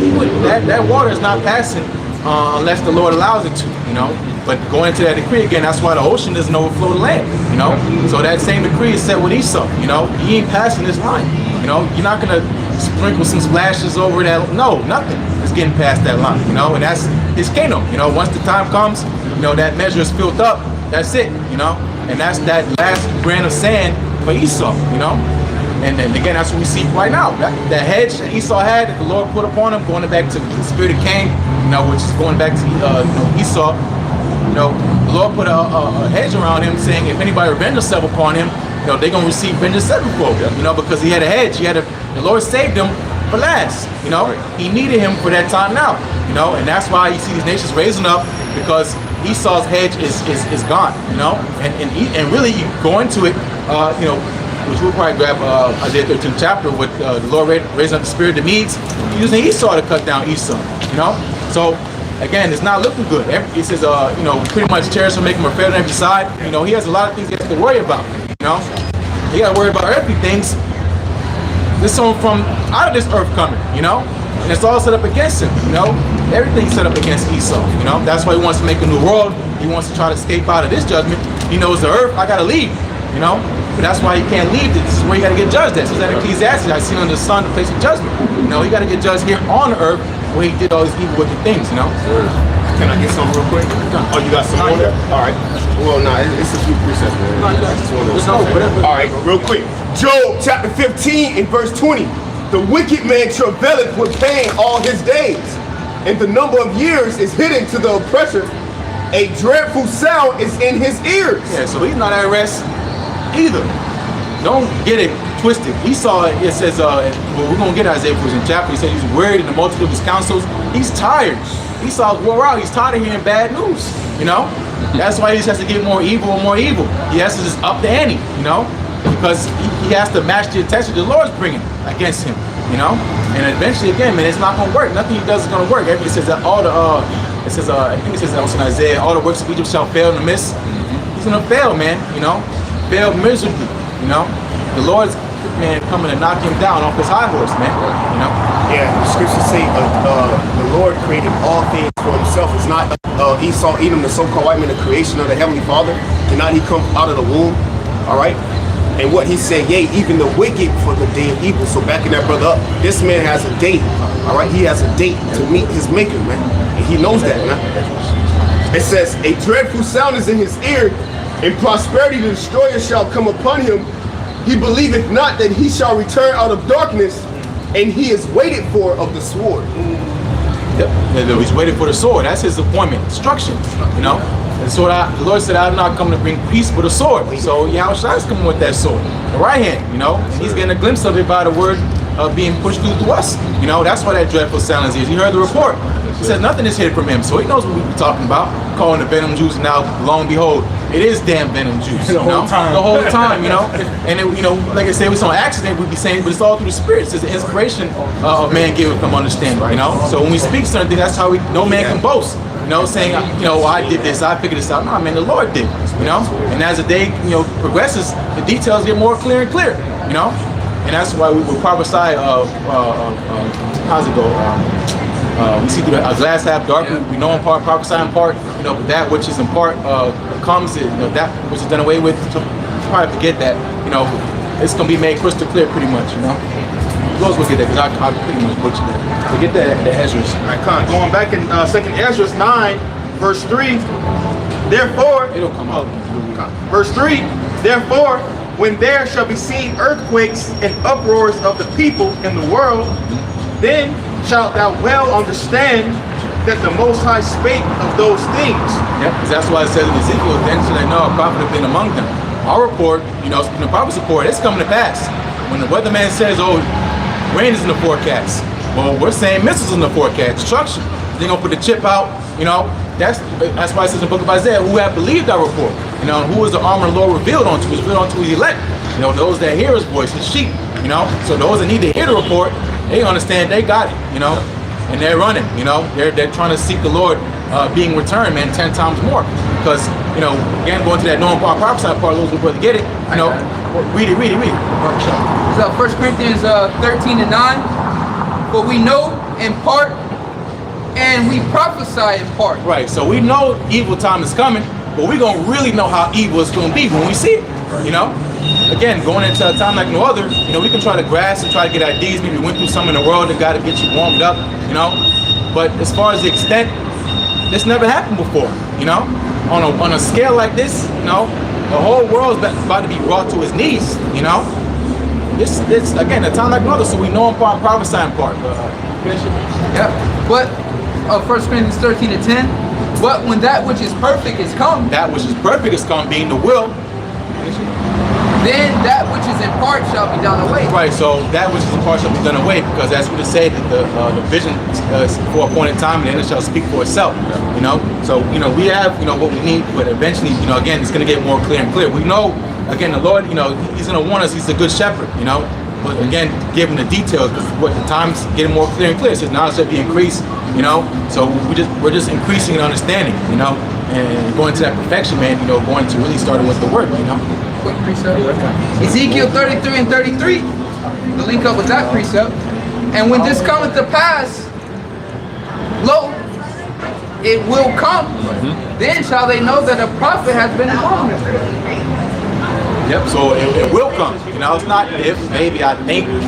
It's we always quote, man, a sure word of prophecy. Something that's sure. That's something you want to invest in. If someone comes to you and they're like not really sure, they think you don't trust nobody like that. He's sketchy. He don't even believe in what he's talking about. But going to the Lord's service of prophecy, they stand up in great boldness. They're sure what they're talking about. Everything we say, you can look it up for yourself. Prophets are here, man. Y'all not paying attention, bro. Prophets of God are standing before you, and people walking up and down the street thinking everything is sweet and cool. All right. Well, every time the prophets are sent out through the Spirit, what happens? Kingdoms fall apart. Something horrible happens. Now here it is, we in a modern era, cars and planes and jets and all this shit happening. Prophets of God's like, oh shit. Y'all should be scared, bro. Y'all should be seeking, okay, the truth. Okay, they're right here in front of you. You walk, niggas just walking by. Like just walking by, not even glancing, don't even care what this. Oh, this is niggas think we out here singing, right? Or we selling something. The Lord is trying to. What's the Lord say? The Lord got his hands stretched out for you, man. That mercy. That's right. Then when it's too late, when you gonna know when a prophet's among you, it's gonna be too late. You can't repent no more. You at the time of Jacob's trouble. All right, the doors of repentance are now shut. You screwed up. You did whatever you wanted to. You did what you wanted to do. You didn't do what the Lord wanted you to do or commanded you to do. You did what you wanted to do the whole time. Now, when you had liberty to serve the Lord, all right, and now when the Lord takes everything away from you, now you're looking for God. They don't work that way, though. You can't just go, oh, I want God now. That's when Hurricane Katrina hit back in 05. All the motherfuckers out there doing all types of abominations. Now Hurricane Katrina hit. Everybody's buying Bibles. Calling on God. Same thing. Same thing with 9/11. Same thing with all these disasters that be happening in the world. Now you want to seek God. You're supposed to seek God, and when you have liberty to serve Him. When you just like the examples are right here. I started with the elders, the apostles of GMS. Perfect example. Been serving Yahweh Shem Yahushai for 30 plus years. Okay, since they. Whatever the case may be, and they ain't stopped. They ain't stopped, bro. You should look at that as an example. Like, why are they doing this? Why do they keep fighting? Why do they keep doing this? They see something that you guys don't see, and maybe you need to start questioning what life is really about. Because it's not about just buying Hellcats and having fun. It's something else to this. Okay, and you got to get it now. If you don't get it now, don't come cry to the Lord in that day. Yep. And that's why it's good to say, if this gospel be hid, it's hid to them that are lost. These people out here, they don't want the Lord, until they feel like they can rub the genie out and then you can pop up. It don't work like that. It says in the book of Psalms, says the Most High is not all in their thoughts. They think of the Most High how, it's in their box. It isn't the God they worship. It don't challenge them to change. To go against their wicked natural nature of the flesh. They go a God that empowers them. They call themselves God. If I can say this real quick, and it's a process. All right, sacrifices. What sacrifices are you making for the Lord to do? To do something for you. Right. So the scriptures speak about how the Lord required the sacrifice, man. Yeah. Right. All right. And that's I'm just leaving it plain to that, man. So just you got to give up. You got to give up in order to gain something. You got to give up something. Because what it is, they Satan's table, they got their fill. They're not looking for nothing else. It says the seed is sweet to a man until his mouth be filled with gravel, paraphrase. you know, because he's been filled with nothing but fillers, you know. Thinking about empty calories, that's what this world is, you know, it's vanity, you know. But again, going to that sacrifice, and success principles are pretty much universal, you know. You got to give up something for something you want, you know. But these people want the world, everything they see, you know, this is it for them, you know. The highest obtained success for Jake is, you know, driving around a cool car. That's it. You know, Jake don't know his history. That's why he don't know the mystery. You know, he don't know who he is. You know, he don't know he's selling himself short. He's supposed to be a king. You know, he's supposed to have slaves. You know, he's supposed to be, you know, sitting on land as far as your eye can see. You know, anything that your beck and call is yours. And Jake just he just knows his story as being a slave. You know, now he thinks it's a come up because again he don't know his history. He don't know where he came from. You know, the election have obtained, the rest were blinded. You're gonna be blind to the end. This is what you chose. This is what you wanted. Really, the Lord chose that for you. You know, because again, you hate the Lord. You have your freedom. This is a true test of integrity. No one's watching you, so to say. You got time in your hands. Again, going to that sacrifice. Time is a sacrifice, especially to a mortal man. You know, that's finite. You know, we only have so much time. You know. But again, the time's coming where either you have it or you don't. You know, when the Lord says that's it, He seals it up. You know, it's either you have riches towards the Lord, which starts with faith, or not. You know, because you can't escape this time without that faith. You know, and that's why the Lord set up like that on purpose. Hey, that's why the Lord said, hey, seek ye the Lord while he may be found. All right, there's gonna be a time to where you're not gonna see us out here anymore. It's gonna be a time to when the Lord gonna shut these doors. You're not gonna be able to get this truth. Like they say, you never know what you have till it's gone. You know, when the prophets ain't here no more, then you should start. You know, you're gonna see it. You know, they're gonna be. It says they're gonna be going to and fro, trying to seek the word of the Lord. You're not gonna find it. You know. Ezekiel says that the tongues are going to cleave to the roof of their mouth. So you might even try to ask questions. You might know a prophet, but in that day, he ain't going to tell you shit. Yep. That's heavy because, like, when the Lord shut the ark, you know, in the time of Noah, that's going to be our mouth. You know, because salvation starts from the word, right? It says faith comes by hearing. The Lord going to shut our mouths. You know, you can't get this. You know, it ain't for you. You know, the ark's closed, buddy. You know. No, that's real. All right, I'm going back and say that. Going back in 2nd Ezra 9 and verse 4. Then shalt thou well understand that the Most High spake of those things. He's like, oh, you know, that light bulb go off. Oh, you know, this is making all the sense in the world. You know, and that's why it says. Also, it says in Daniel 12 chapter, it says, the wicked shall do wickedly, and none of the wicked shall understand, but the wise shall understand. You know, it's playing on to the holy. The Lord, again, going to the point, man, He made it crystal clear. He said, desire sincere milk or the word that you may grow thereby, so even a baby can get this. You know, that's us, those newborn babes. We started over from scratch, knowing nothing. You know, and now the Lord made us wise of salvation. We don't know all the tip and tag details. We're not of this world. We don't care. We don't know the Lord. You know, right? And that's why the Lord said, my servant shall eat. You know, my servant shall drink. They shall be pretty much going to be joined up. You know, they're going to be having joy. Hope you paraphrasing the book of Isaiah. You know, you're going to be hungry. You're going to be thirsty. All the stuff that we're telling you that this is the thing to do, man. Serving the Lord with fear and trembling. You're going to be like it says, you're going to be thrust out, man. And going into the parable of Yahushua, you're going to see Abraham, Isaac, you know, enter into the kingdom, but you're going to be yourself and be thrust out. You're not going to be part of this party. You know, you can't see it. And that wine up there, man. You know, again, the party is going to start when we up there. Those will be elect, man. So that fear of missing out, that FOMO. Those are going to do a lesson on that. You're not missing out on nothing in this world. You think that's cool, you know, to the flesh, yeah, you know, you want to feel that pushback in your seat. But after that, you're like, I got to fill up my gas tank. I got my car note coming up. I can't eat really this much this week. You know, you hurt, bro. You know? Because again, all this world is nothing but vanity and lies. That's what King Solomon asked to remove from him, you know, outside of the cup. Yeah. Give them wisdom. Give them wisdom, you know? And true wisdom is righteousness. Right. That's right. All right. This simple thing, simplicity, or they just going out speaking the word. How wise? How are these guys so wise? The reason why it's wise, because all in all, if you look at it in one word, this is just a sacrifice. Yeah. Right. That's really what this is, the altar. Mm-hmm. And what we're doing, as we always going through, making our bodies a living sacrifice. So we know what's pleasing unto the Lord. That's true wisdom right there. Exactly. Righteousness. Yep. You know? That's what to say. Righteousness is immortal. If you think about someone of old age, you know, you ask them questions, how'd you live so long? You know? Well, according to the wisdom, you know. So by default, someone that lives forever, they're obviously they're smart, you know. They know what they're doing, you know. But these people out here, what they're falling after, ultimately they're gonna die, you know. So you don't want to fall someone that's gonna die. You want to fall someone that's gonna live. This goes into the prudence, you know. We can foresee things that before they play out, the Lord, He warned us of them, you know. That in itself has power. You know, we know what's gonna come. You know. Again, that's why we have an advantage. You know, we don't let Satan get his advantage of us. We're not ignorant of his devices, right? You know. But the Lord, again, He gave us to be privy, man. We can see all this stuff. You know, that's why you can't. It says, I think it says in Proverbs as well. It says, the snare is laid in vain in the sight of any bird. You know, you're trying to lay a trap in front of a bird, you're gonna fly away, dumb. You know. So you're trying to lay a trap in front of your leg. We already see what you're gonna do. Right? That's why you can't trap it. You know.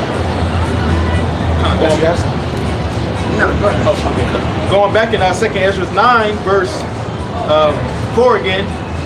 Then shalt thou well understand that the Most High spake of those things from the days that were before thee, even from the beginning. Right. So before there was wind, before there was a tree, before there was people, the Lord had it all planned out. You know, He had it all planned out from the beginning. You know. Before, you know, anything even happened, man, the Lord had it in His mind, and He played it out here as we see right now. Okay, going to the judges, the Al-Hayim, running for 4,000. Of course, we will know, you know, the remembrance kicked in. Like, oh shit, the Lord did say that, you know. You know, again, all it's gonna be crystal clear, and when we get those new bodies. Right now, we're in the flesh, you know, so a lot of things we don't remember. It even says, there's no remembrance of things of old. You know, when we're born again, we're praise in Ecclesiastes, you know. But we're gonna get all that knowledge back. But we are. It starts with the word, man. It's all going back to us, as they say. You know. Which is Yahushua. And just to back the brother up, you know, he ain't just speaking vain words. So Proverbs 8, King Solomon. All right. Proverbs 8 and 26. While as yet he had not made the earth, and was one of Yahushua's titles, the word of the Most High, right? So like the brother was saying, you know, before anything was created, these words were already spoken, man. Okay? It was from the beginning. Proverbs 8 verse 26.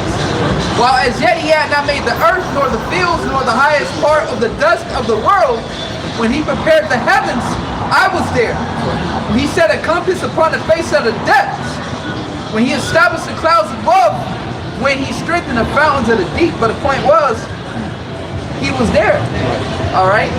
He was there before all these things, man. The word, man, which is Yahushua. Okay? But it was already there, man. So the beginning, the end was declared from the beginning, man. Okay? Yep. And Yahushua called us friends. You know, He said, servants don't know the will of the master, you know, but we know the will of the Lord, you know. So, you know, if He was from the beginning, that means He was telling us, you know, from the beginning. Just like when the house was on the scene with the disciples, that they told to ask Him privately, you know, what should be the sign that coming in the world, you know. So he would know too, you know. Again, we was with them back then, you know. The architect, right? The programmer, the author. Right. You feel me? That's high. Because look, the author or the programmer or the writer of that movie, right? That's why he's an ancient of days. He was there before time existed. So before the script was written, who was there? The author. That's right. Okay? The Heavenly Father, man. Ancient, here before existence. If you can receive it, man. Yo, we got an idea, you know, but we can't even wrap our mind around the power of the Most High, man. Okay? And how can you deal with, you know, how can you strive against something like that, man? No. All right, they got your days numbered. The numbers of on your head. Sitting there picking, can your shit taped up? Yeah. Every you know what I'm saying? What you gonna do tomorrow? Yeah. How many times you gonna blink your eye? All right. How many times you gonna inhale and exhale? It's already been numbered, man. The exact words that we speak right now, the inspiration that we talk about. All right.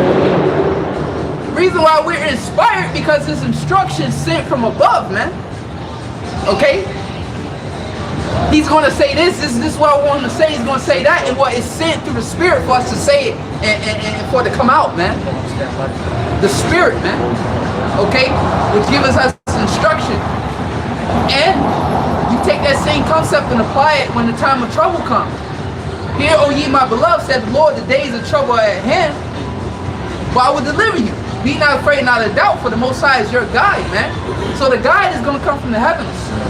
The instruction is going to come from up above on what we should do. Because He's giving it to us now. What we should say.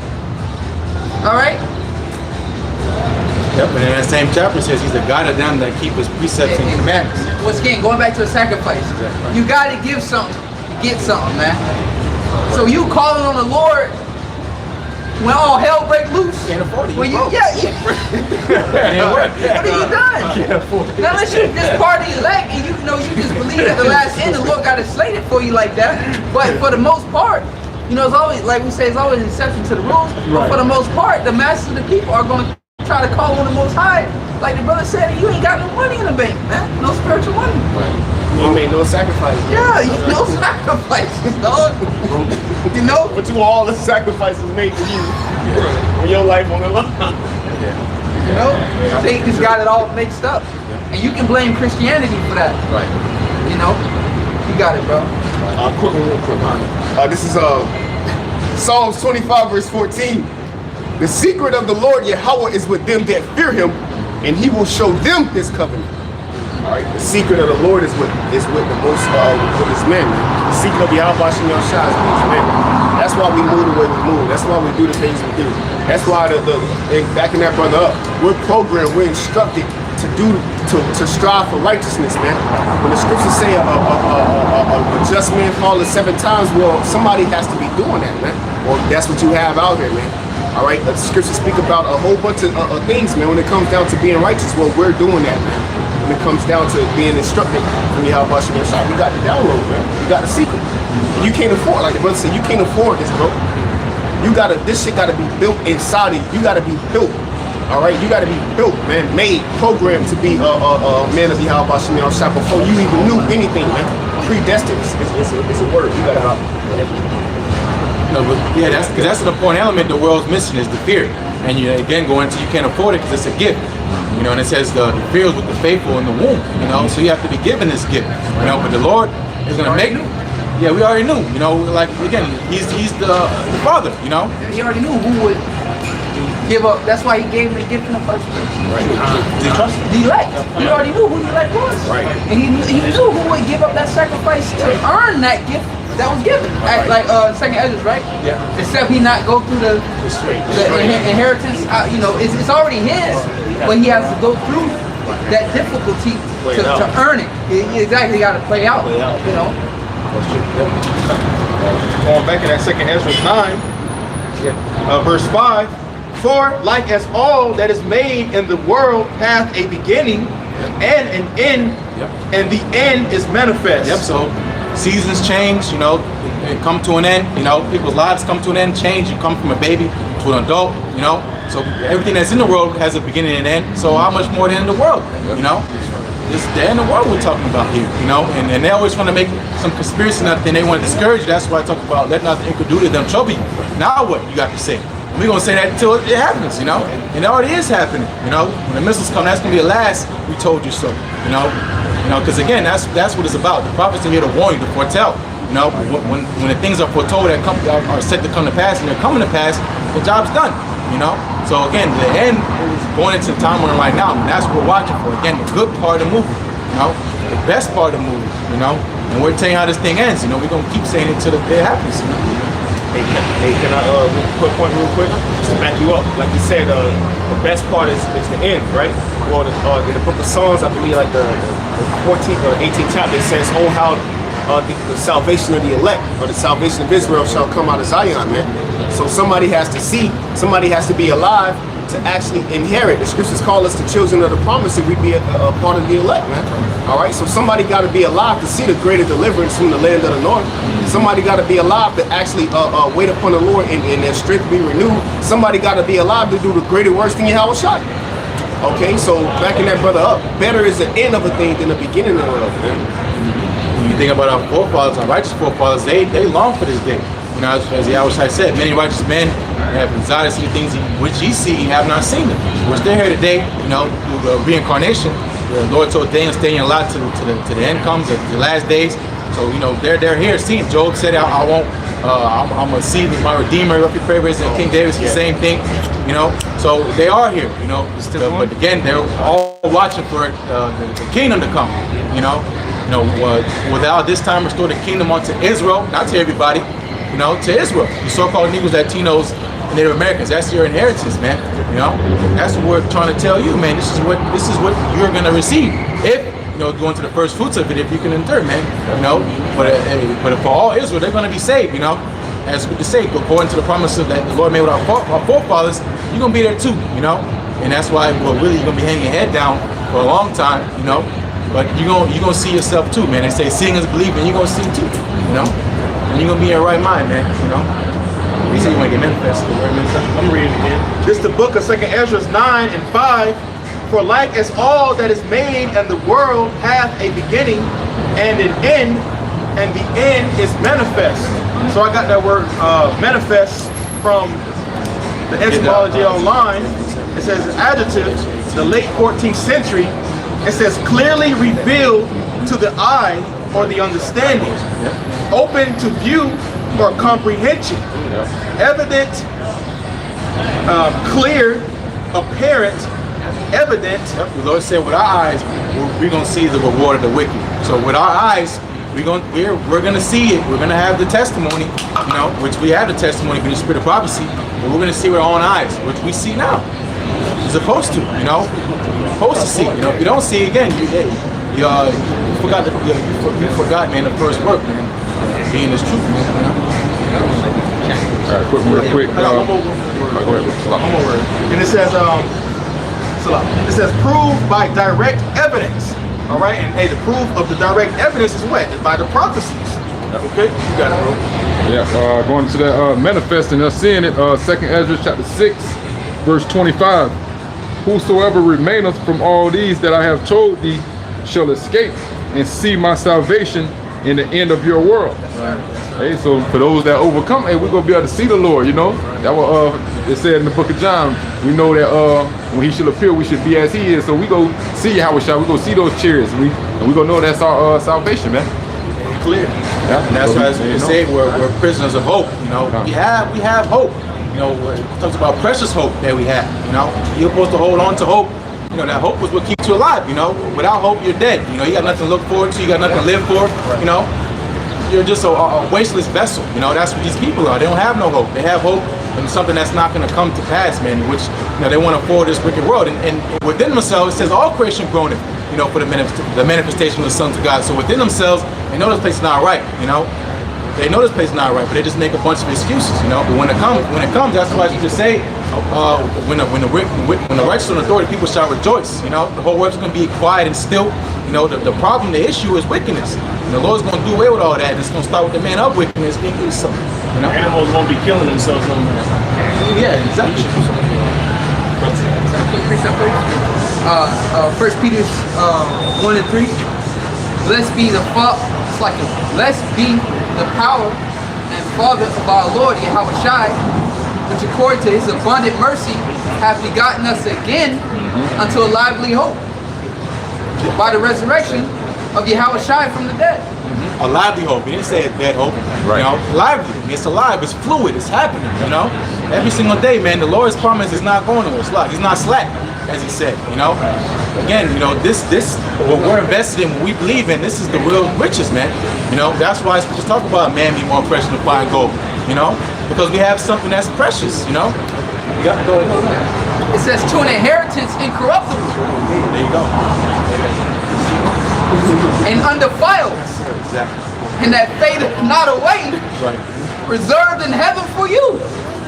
That's heavy, you know. So again, that's why we talk about stone. For Yahushua said himself stored up in heaven. You would know he sits up there, you know. He said, my father's house had many mansions. You got something? Yeah. Hot. Real quick, go on to slide. Last one, verse 5. who are kept by the power of the Most High through faith unto salvation, ready to be revealed in the last time. So that's gonna be manifest too. The reward, you know, sure there's a reward for the righteous, you know. That's gonna be manifest too, and it starts with salvation. We're saved every single day, you know. That's every single day, man. We're scarcely saved, you know. You know how much things have to go right for you to live. You know, for you to get on the YouTube and watch videos and be edified, you know how much things have to go right in your favor for that to happen? That goes to the sacrifice of Yahushua, the seals being broken, you know? So all these benefits, you know, as Scripture say in Ezra, and thou hast not known me. You know, how do you not know, how, it says it's supposed to be evidently clear that the Lord is the author of all these things. It says, in Wisdom Psalm 13 chapter, surely being all men by nature, you want to worship the sun, you want to worship the moon, you want to worship the stars, you know? Who made all this stuff? You don't want to give proper credit to the Lord, man. You know, you deny the power thereof, man. Having that form of guidance, you got a lot of Jake out here. I know the Israelites, but they deny Yahweh Shai, you know, by their works, you know, how they move, you know. They're not beacons of light. They're still in that worldly spirit, you know. The Lord is dealing with, again, that live, those that are alive, man, you know. That's why it says, you know, we're going to be shining as sparks among the stubble. You know, people are going to be burnt out, tired, beat up, chipped up with all that, you know, it says previous sore. You know, you already got that venom juice in you. You got six venom juices, you know. You might got your 6 figures, you know, it might be 6 feet, you know, but that's not gonna profit you in that day, you know. All this red pill stuff, the real red pills is truth. A call to action, a call to duty. You know, you watch these videos for entertainment, you're not moving to do anything. You're trying to profit your own self, man. Forward your own self. How about forward the program of Yahweh Shai, man? That's all they're teaching you, to make money. Exactly. And that's pretty much it. They're not really teaching nothing. Right. Exactly. You know, you want to learn about money, man. This is not the thing for you. You want to learn about true money, true riches. You know, you give your mind over to this word, man. Sacrificing something that has value. All right, sacrificing something that has weight. The scriptures say the eternal weight of glory, man. All right, that's why 2 Corinthians the 4th chapter says endure the light affliction. All right, so we put our money. Hey, I remember the brother said this in class, a live class, man. If you want to bake on something, bake on the Most High Yahweh Shai. His word is prophecy. All right, that's what you want to invest in. That's what you want to sacrifice in, man. Because you know, going into it, him being Ancient of Days, you know, because think about a stock. You know, you're guessing that it's gonna it's gonna go up. You know, it's gonna be worth something one day. Well, the Lord's telling you what is gonna profit you, man. You know, this word. You know, trusting in Yahweh Shai, again, making your body living sacrifice. The Lord is gonna give us pleasures forevermore. You know, He sees the future. You know, we have the vision, so that's why we put our money in it. We have it's like insider trading. Yeah, there you go. We insiders, though. We know that the stock is gonna blow, bro. So we just holding, bro. While everybody else is they're all over the world doing this and that. We over here chilling. Well, they're not even looking at it because people look at it as a penny stock. Oh, it's all that stock. That stock's only worth not even 1 penny. It's 0.00. Right. You know, so they're not like, because it's what you got to know that it's the actual treasure. So you know, so to invest into it. Hey, to back you up, brother, like Bitcoin. Like you said, Bitcoin was worth less than a penny. What's less than a penny? You know what I'm saying? You can't even go to the store and ask for change for it. But it's gonna show you it's digital at first anyway, you know. But you got. But this is a penny stock, you know. Going to the kingdom, you know. We gonna receive that penny, you know. And that penny in the kingdom is way worth more than any, you know, eternal life, you know. That's important, bro. You know. Because you can buy a bunch now, you know. If it's only worth 1 penny, you know, you buy 100 of those stocks. When they go skyrocketing, you know, shit, you're rich. Because then it's gonna be too late to buy it. You know?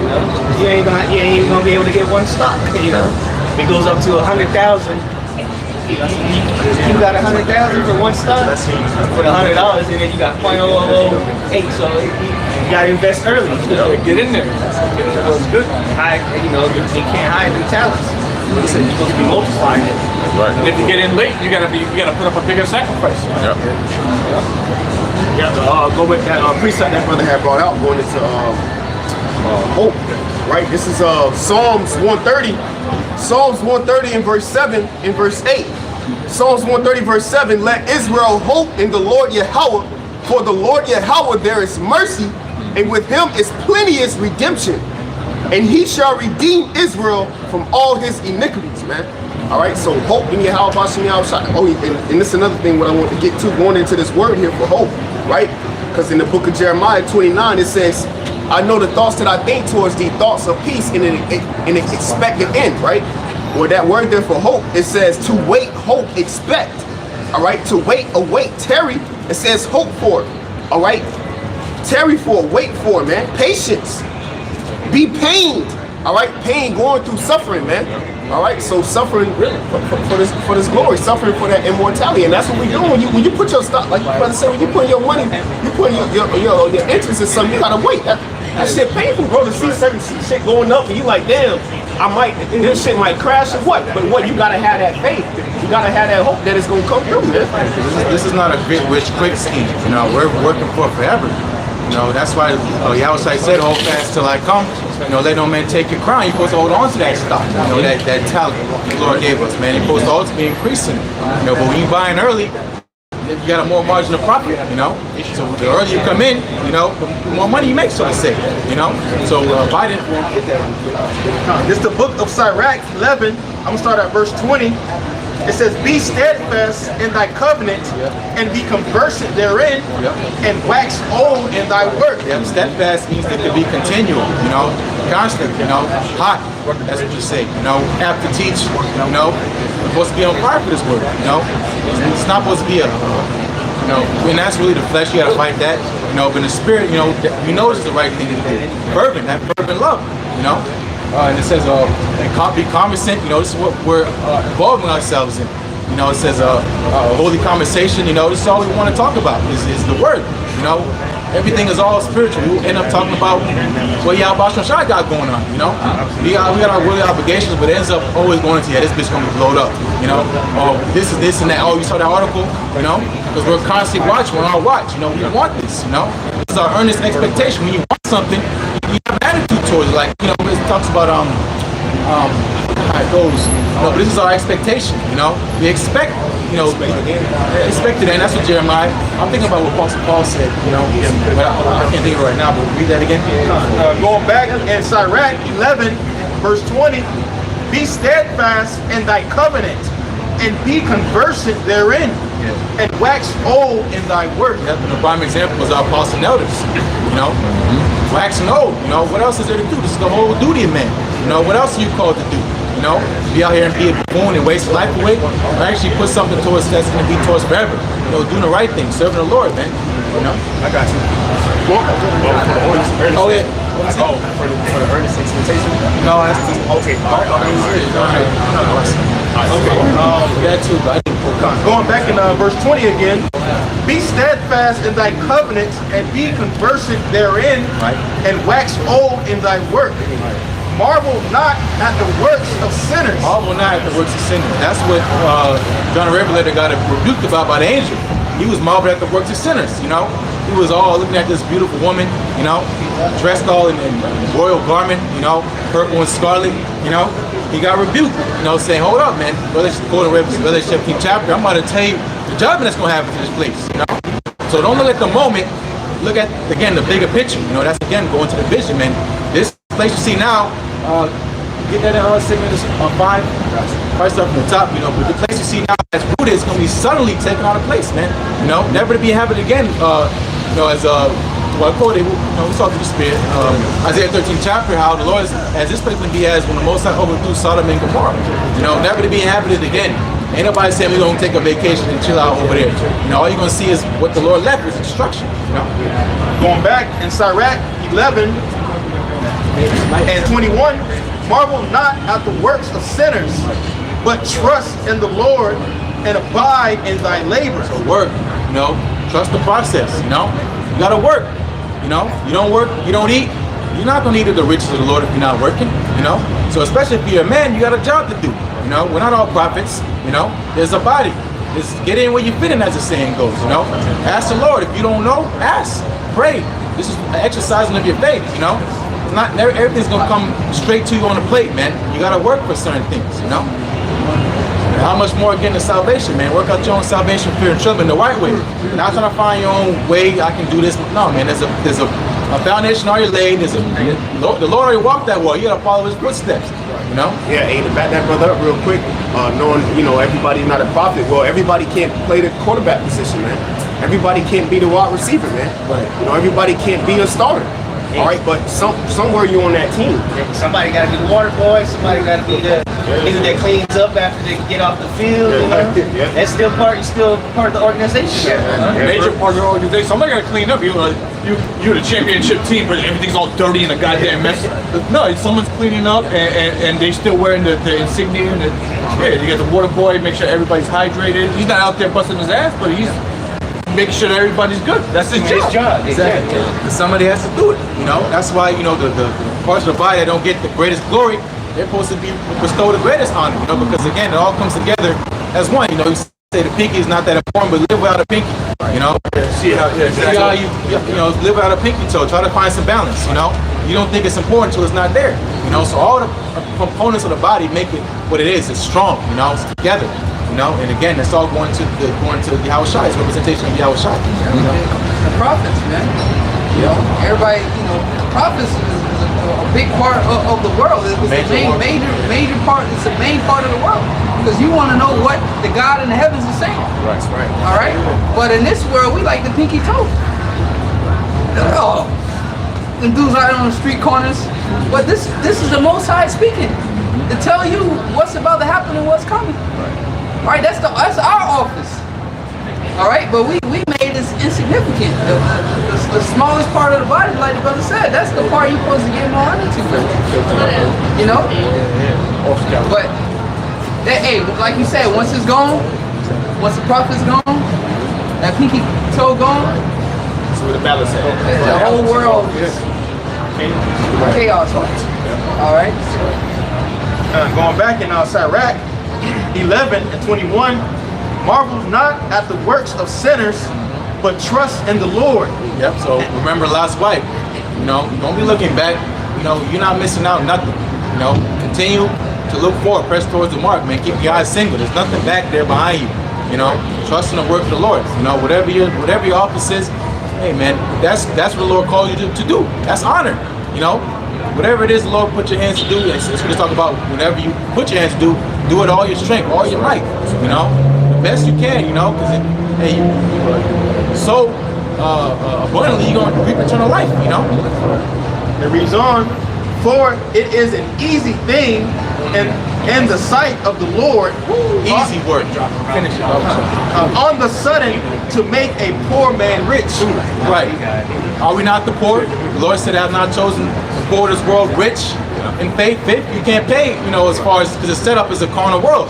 But in the world that's coming, it's all based on faith. We're faith-based Israelites. You know, so our faith, that's what, eternal life. Physical things you can't purchase eternal life with, you know. You do that by spiritual things. And that gift has been given to those that believe, being faithful with few, to be rulers over many. You know, so that work we're doing, we're getting paid in faith. You know, think about an inheritance has to mature, you know, and when it's matured, when the end comes, when the time comes, the Lord takes us out of here with the part elect, you know, when the chariots and all those wonderful, beautiful things, the crowning ceremony happens, you know, going to, again, go according to the 2nd and 7th chapter, you know, then the bride comes, you know, but now we have to do straight things. We have to do the things that nobody wants to do, you know, being, again, man, making our body living sacrifice, you know. But again, the benefit of that is going to flourish, man, on the snap of a finger. You got a new body now. What the? The Lord is going to put a new body on you, you know? So your spirit's going to be in a vessel that's complements it, you know? Yeah. And you can't purchase that with physical things. All the Esau's technology, he's still trying to figure it out. And he can't figure it out because why? Because he's carnal. The carnal mind is enmity with the Most High. Your enemies, so they ain't going to give you nothing like that, you know? But the Lord's rocking with those who's rocking with him. We're suffering with him, so we can reign with him, you know? Verse 22, the blessing of the Lord is in the reward of the godly. Right. And suddenly he maketh his blessing to flourish. Right, so it's gonna rocket shit, you know? It's gonna shoot up to the stars, man. Your work is gonna shoot up to the skies, man. Right. To the heavens, you know? Immeasurable, you know? You can't put a number on how much you're gonna be worth, you know? Because again, going into, man, we're part of Yahweh Shai and his inheritance, you know? So all the things you can imagine, man. Again, man, you know, it says we can't think of all these things worthily. It says no ear have not heard, eyes not seen. These are the promise of them that love him, you know. So suddenly, man, the Lord's gonna let out, you know, read again. Going back in Sirach 11 and 22, the blessing of the Lord is in the reward of the godly. Right, so there's a reward for the righteous, you know, and there's a reward for the wicked. So suddenly as we're gonna get our blessing, he's gonna get his reward too. Talk about this place being suddenly destroyed, you know? You got something? Yeah, just to back you up. 2 Peter chapter 2, verse 9. The Lord knoweth how to deliver the godly out of temptations and to reserve the unjust until the day of judgment to be punished. Hey, so on a Sunday, hey man, we will always be able to escape. You know, the time of Jacob's trouble, all the way until, you know, those chariots beam us up. Hey, so on a sudden, that's gonna be that spot going up. And you gonna be rich having that faith, that wisdom, knowing where to go, when to go, and in those times, those trying times, you know. Hey man, because it's not about tangible riches, man. What is the paper dollar, man? What is that? Right, because that's why it says faith is a substance of things hoped for. So faith is a substance. And that substance we're going to be paying out in that time of Jacob's trouble. You better have faith. You better have that substance, or you ain't going to be delivered, you know? And that wisdom as well, because the scripture says that wisdom will beat you in every thought. We're going to have to need that in the time of Jacob's trouble.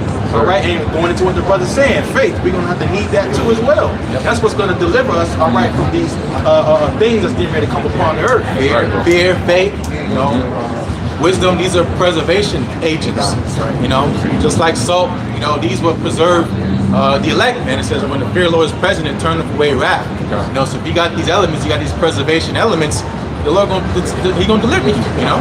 And he said on a sudden. So you just go instantly be getting that download, that the thoughts just come to your mind, you know, right then and there when you need it, bro. Hey, that brother said that the Spirit power y'all about Shai when we was watching that movie too. That when you pretty much are at your weakest point, most valuable point. Hey, that's when you gotta really dig deep. That's when it really show. You know, that's when that strength is gonna really show. That inner man is gonna show in that time. Because you're gonna been working out, this man exercising that muscle for all these years. So the Lord is training up your mind to be able to endure the time that we're coming into, man. You know, to stand. You know? Yeah, because you think about the exercise, you know, when you're physically exerting yourself, you know, when you got your wind, your strength, you got your few couple reps in, it's cool. But when you start feeling the weight, you know, then that's when it starts becoming a real fight. You know, when you gotta think, you know, you got some weight put on you. You know, on that bar, you gotta think about where you lift it up. You know, that's gonna be the time to take this trouble. You know, and that's a true test of strength. You know, to push through when you don't really got it. You know, and that's why it's no longer us. You know, it's never been us. And in that day, it's never gonna be us. But in that day, you gonna know it's not us. You know, Spirit is gonna be, bro. That's heavy. The scriptures say walk in Galatians 5:16. Walk ye in the Spirit. So the Spirit is gonna be on brothers in that day, bro. It's not gonna be just like, because right now we prophesying, and that's through the Spirit of power, y'all about some shot. But in that time, in that day, it's gonna be the Spirit of the Lord on us moving, bro. You're not gonna. Like the brother said, the art is closed, the mouth is closed, bro. We're not gonna be speaking. The Spirit is gonna be moving, bro. There's a threshold of strength the flesh gets, and then after that it gets spiritual. Right. You know, you can't, you know, but when you think about the time of Jacob's trouble, Jacob can be maxed out physically, and he can't tap no more into that strength because he's not spiritual. You know, so when that time comes, you know, we're gonna be a lot more spiritual, because the flesh no more can handle it. You know, the Spirit can handle it. It says the Spirit is willing, the Spirit is strong, man, and the Spirit that's in us is Yahweh Shai, which conquers all things, man. You know? Going back in Sirach 11. Sirach 11 and 22. The blessing of the Lord is in the reward of the godly, and suddenly he maketh his blessing to flourish. Say not, what profit is there of my service, and what good things shall I have hereafter? Yep, and that's what Peter asked. He said, shoot, we doing all this, we forsaking all, you know, what we gonna see after this, you know? The Lord broke it down, man, you know? All the stuff you gave up on the side, you're gonna receive 100-fold, you know? And that's just a number to give you an idea, you know? Again, living forever, come on, man, you can't put a price on living forever. That's an eternity, you know? Living forever, man, come on, again, you know, this is what we're fighting for, you know? So of course it's not gonna be easy, you know? Nothing that's great comes easy, you know? But going to, again, man, we had again about the show. Going back in Sirach 11 and 23, say not, what profit is there of my service? And what good things shall I have hereafter? Yeah, you scratching your head and I don't know what, you know. It's because you're not reading. You know, let's see that reading. There's a lot of great things in store for us. But again, it's all about faith. You know, the words you hear has to be mixed with that. You know, if it's not mixed with it, it's not gonna profit you. You're not gonna keep coming out here. You can look like, everybody you can know how to make that spaghetti. You can know how to whip that shit up. But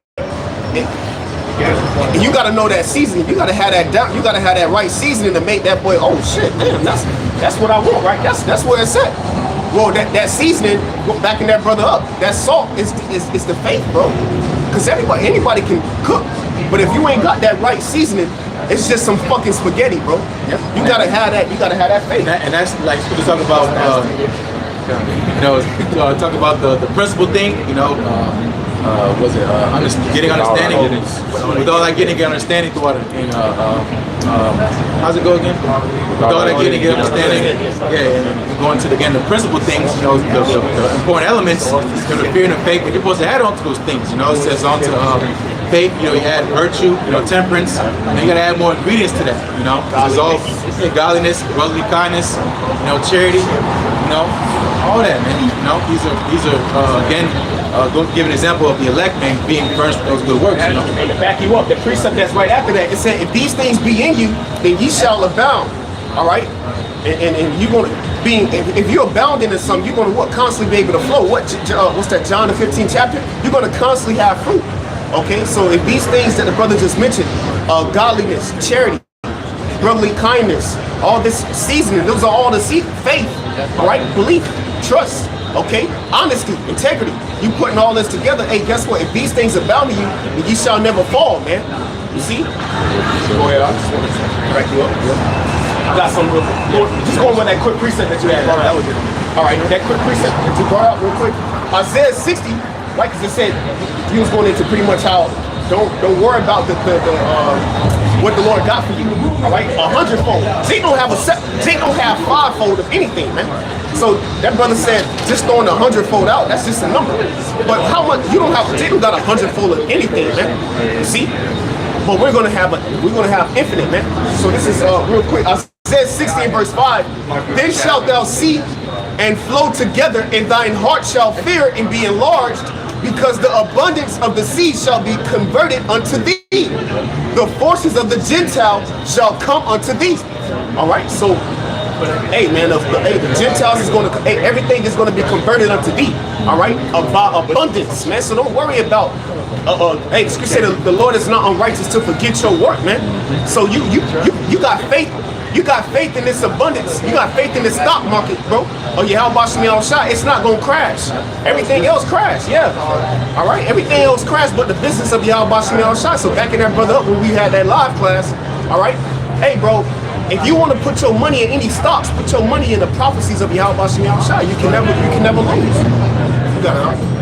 This the book of 2nd Ezra chapter 5 at the top, verse 1. 2nd Ezra 5 verse 1. Nevertheless, as concerning the tokens, behold, the days shall come that they which dwell upon earth shall be taken in a great number. Right. So then going, I don't know if you quoted going to Peter, knowing these things shall be dissolved. What man and man out be to be, and all this conversation of godliness. So we know in the times, but you got it. Come on, man. But there's a time and place for everything. It's a time and chance happening onto us all. There's a lot of the elect that's still going to be waking up. That's why as we talk about the laborers plenty, the laborers plenty, the harvest plenty as the water, but the laborers are few. That's why you should pray for more laborers to enter the harvest. Because we got to do work. We got to work, man. Because we want the end to come. It says when this gospel shall be preached, the spoken is the earth, then the end shall come. That's where our blessings at the end. Not here, man. Our blessings at the end of this, and that's really the beginning of it, Better is the end of the thing, and what Jacob is the beginning of it that followeth, man. So Esau he's on his way out. Once again, backing that brother up. The only person that should be afraid is this devil, bro, because he's out of here, bro. He has a bound he can't pass. But after that, the beginning of it that followeth don't have an end. So we're not gonna end. The scriptures say, the saints shall take the kingdom and possess the kingdom forever and ever, even forever, bro. There's no end to Jacob, man. Back in 2nd Ezra 5 and 1. Nevertheless, as concerning the tokens, behold, the days shall come that they which dwell upon earth shall be taken in a great number. Yep, and why is that? It's because of pride. Because of pride, the city shall be troubled. Because of pride, that day that's coming, that's going to burn as a oven. And what is pride? Is when one depart away from his maker. You despising order, you despising the chastisement, you despising the word of the Lord. This is all starts with pride. And then you start worshiping idols. This is the beginning, you know, of pride. So this is where all the abominations start. You know, all the offense starts, all the backwardness, perverseness comes. It's because you're pride. You know, you think there's a better way, there's something better. You know how you can run and conduct yourself on earth. There is no better way. You know, again, quoted Ecclesiastes. The duty is to fear the Most High, keep His commandments. That's it. The simplicity that's in Yahweh Shai. Okay, Yahweh Shai. You know. So again, read it again. So concerning the tokens, you know, being the signs, they that dwell upon earth can be taken in a great number again because of their pride, because of their evil. You know, and it's not going to get better for these people. You know, it talks about this things getting worse. You know, this is just the beginning, man, of their tribulation, man. You know. Quick precept. 2nd Ezra 8 and 50. It says, "For many great miseries shall be done to them that in the latter time shall dwell in the world, because they have walked in great pride." Right. And the Lord, because of His mercy, you know, He could have just snapped His fingers like Thanos, and this thing be over with. You know, but the Lord, He chastises little that offend. You know, but also because, you know, he tells us that, you know, something's happening, something's about to come. You know, He gave us a warning. You know, He could have just said He just did away with all of us. Like when He was pissed in Genesis 6th chapter, you know, He said wickedness on earth was exceeding great. You know, people's conversations and all the things they did were just evil continuing. You know, the Lord's about to do away what He made, but He found grace in Noah. You know, because of why? Because he pleased the Lord. You know, he had a good heart. The Lord warned him what He'd do. He started moving with the fear, started building.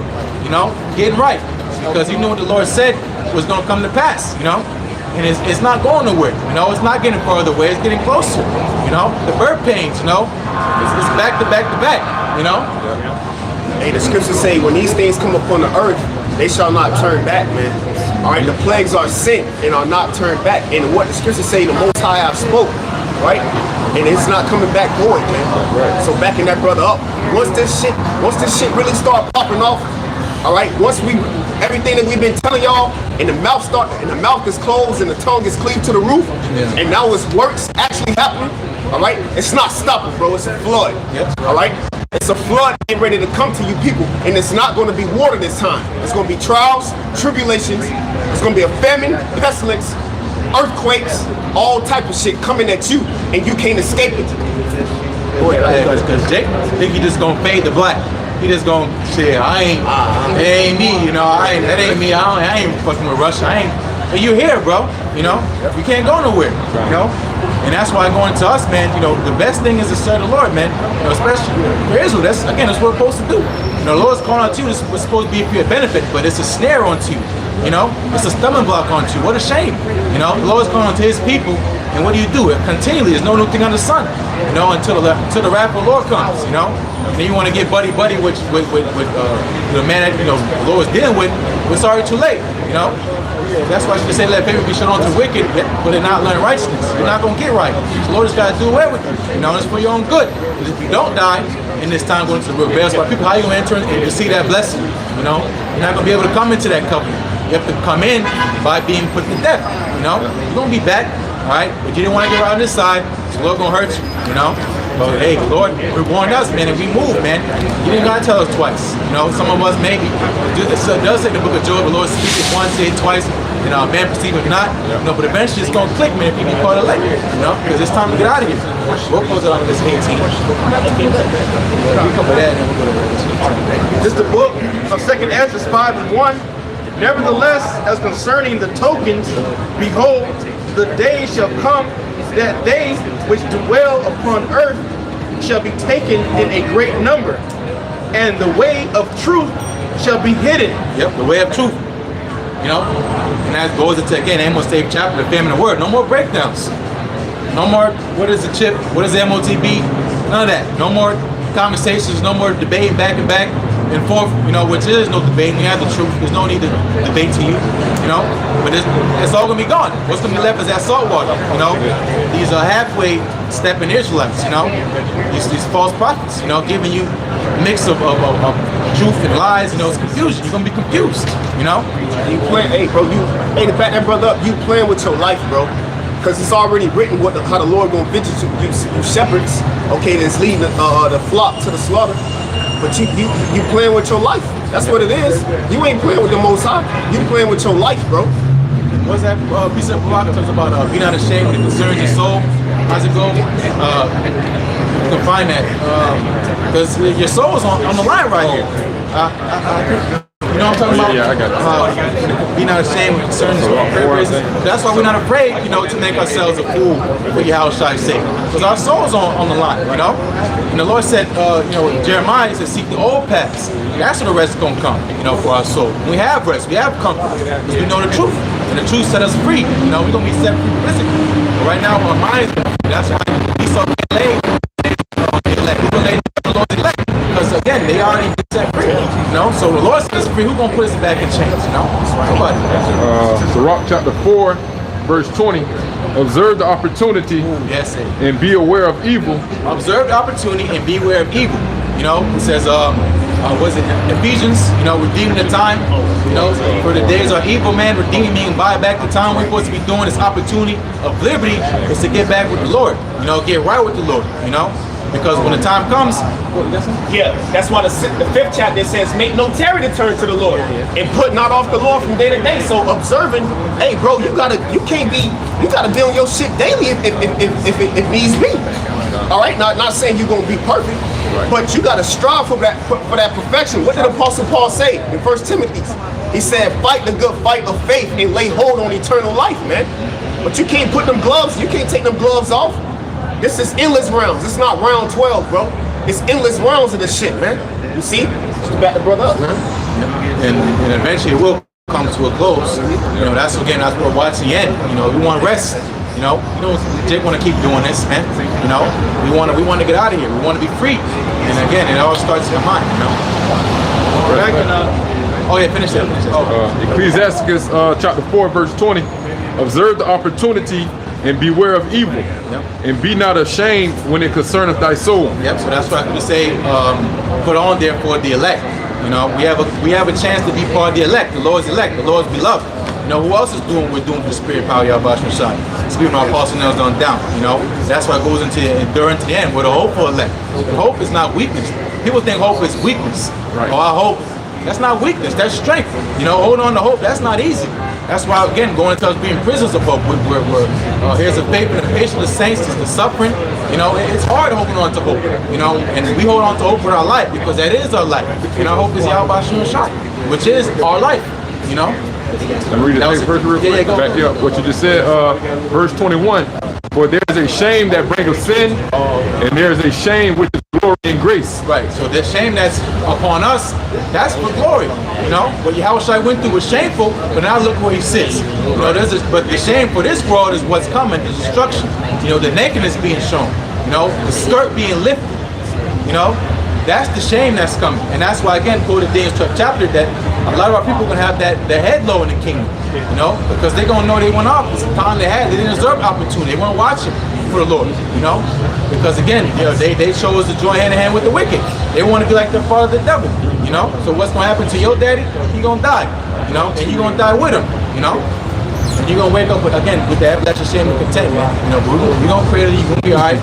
You know, but again, you gonna know you went off. You know? Let me get you wrong, because you said Yahweh Shai went through that shame, but look where he sits at right now. Hebrews chapter 12, verse 2. Looking unto Yahweh Shai, the author and finisher of our faith, who for the joy that was set before him endured the cross, despising the shame, and is set down at the right hand of the throne of the Most High. Right. So that's why you just say, let this mind be in you. You know, which is also in Yahweh Shai. He said, despise the shame, whatever. So what? You know, I don't care what my father got. You know, what got going on. I'll seek His will. You know, and if it's not popular by the world, He taught us if the world hated us, it hated Him first. You know, so that's just what it comes with. You know, but we know that we're right. You know, because Yahweh Shai was right. We'll follow after Him, the author and finisher. Right. Of course, He would know how to do this thing. He already did it. He said, "Be of good cheer, for I've overcome." You want to walk with someone that already did it. Yep. You know, you want to follow somebody like Michael Jordan. You know, they say the front runners, so to say. You know, the pioneers, or you know, that's why people still rocking J's now before what he did. You know, so how much Yahweh Shai. You know, he did this how many thousand years ago? You know, we're inspired to do what he did that long ago, before they had tablets and TVs and all that. You know, and look where he sits. All the technology you see now, the Lord talked about this back then. You know, how you think John Early got the prophecy about the chip? You know, the Lord knows all that, man. You know, so that's why we just gotta wait, man. You you know, and just suffer patiently, man, you know, because all this is going to come to a close. All the disrespect. He talks about in the land we will put to shame, we're going to get that praise and fame, you know. Not famous because we could dunk a basketball. Jake already famous for that. No, we're going to be famous because we are the children of the Al-Bashir and Shah, you know. Then so they know who am I chosen. It's not going to be, damn, are they? I think you're going to know. You're going to know, man. They're going to be floating, doing some all crazy. Them are the sons of the God. You know, not Esau, you know, this robot, soldier, weirdo stuff. You know, it's the children of the Al-Bashir and Shah, man. You know, it all starts with that faith, you know. Going back on that? Oh. No, that was it on that. You good. Going back in 2nd Ezra 5, verse 2, but iniquity shall be increased above that which now thou seest. So it's gonna get worse. You know, so when it comes to report of prophets, it don't get better. It gets worse. You can't fight this. You know, it says your arm's too short to fight or box God, you're gonna lose, you know? And there really is no fight, you know? There's no fight. The Lord ain't stressing. He said the Lord doeth nothing. The Lord chilling. He watching, eating popcorn. Sending angels, doing his job, you know, ministering, you know, and doing the Lord's handiwork. And he gets to report back, how's it playing out? Just as planned, you know? And going to Yahushua, we quoted, his word should not return unto him void, meaning empty-handed. I couldn't fulfill it. Esau was too strong, people didn't believe me, you know? It says the unbelief make what's it? No sign of none effect. Yeah, in Romans, you know, God forbid, the program gonna continue. This is all according to the plan. You know? You know, so going to again, it's gonna get worse. And that means for us, we're gonna feel that squeeze. It's gonna get harder. We gotta get stronger. You know, it's not going nowhere, it's not gonna lighten up. It's not gonna get easier, you know? We just gotta deal with it. You know, going to what Yahushua had to go through. It didn't get easier. He was stressed out, he was sweating blood. We don't have to go through that Garden of Gethsemane moment, you know? Every one of us, to our own ability, you know? Not impossible, remember that. It's not gonna be something, you know, go grab some moon rocks with me, you know? No, the Lord just said, fight for truth unto death. He'll fight for you. And that's why I think, like, just to back you up, you know, the reason why things are going to continue to get harder is the angels are sifting the wheat from the tares, man. You know, those that are suited to be worthy to receive and crowned, okay, to receive salvation and be crowned, and those that aren't. Yep, acceptable men in the furnace of adversity. You know, you have to be approved from both sides. And it starts by knowing his will, man. You just gotta deal with it. You know, you gotta deal with it. He said he's gonna be with to the end of the world, but he said we're gonna have tribulation. Yes, sir. What else is the glory? There's no glory in just getting everything handed on to us. That's what we kicked. We got proud. The Lord kicked us out of heaven. So to say, we gotta kick out of heaven first. Not Esau. You know, he's sitting in our seat, so to say, because we disobeyed him. This is a mockery to us, and that's the shame. You know, this pale-faced devil ruling over us. This little insignificant man says the children are their oppressors. Jake buff, you know, and we're beat down, man.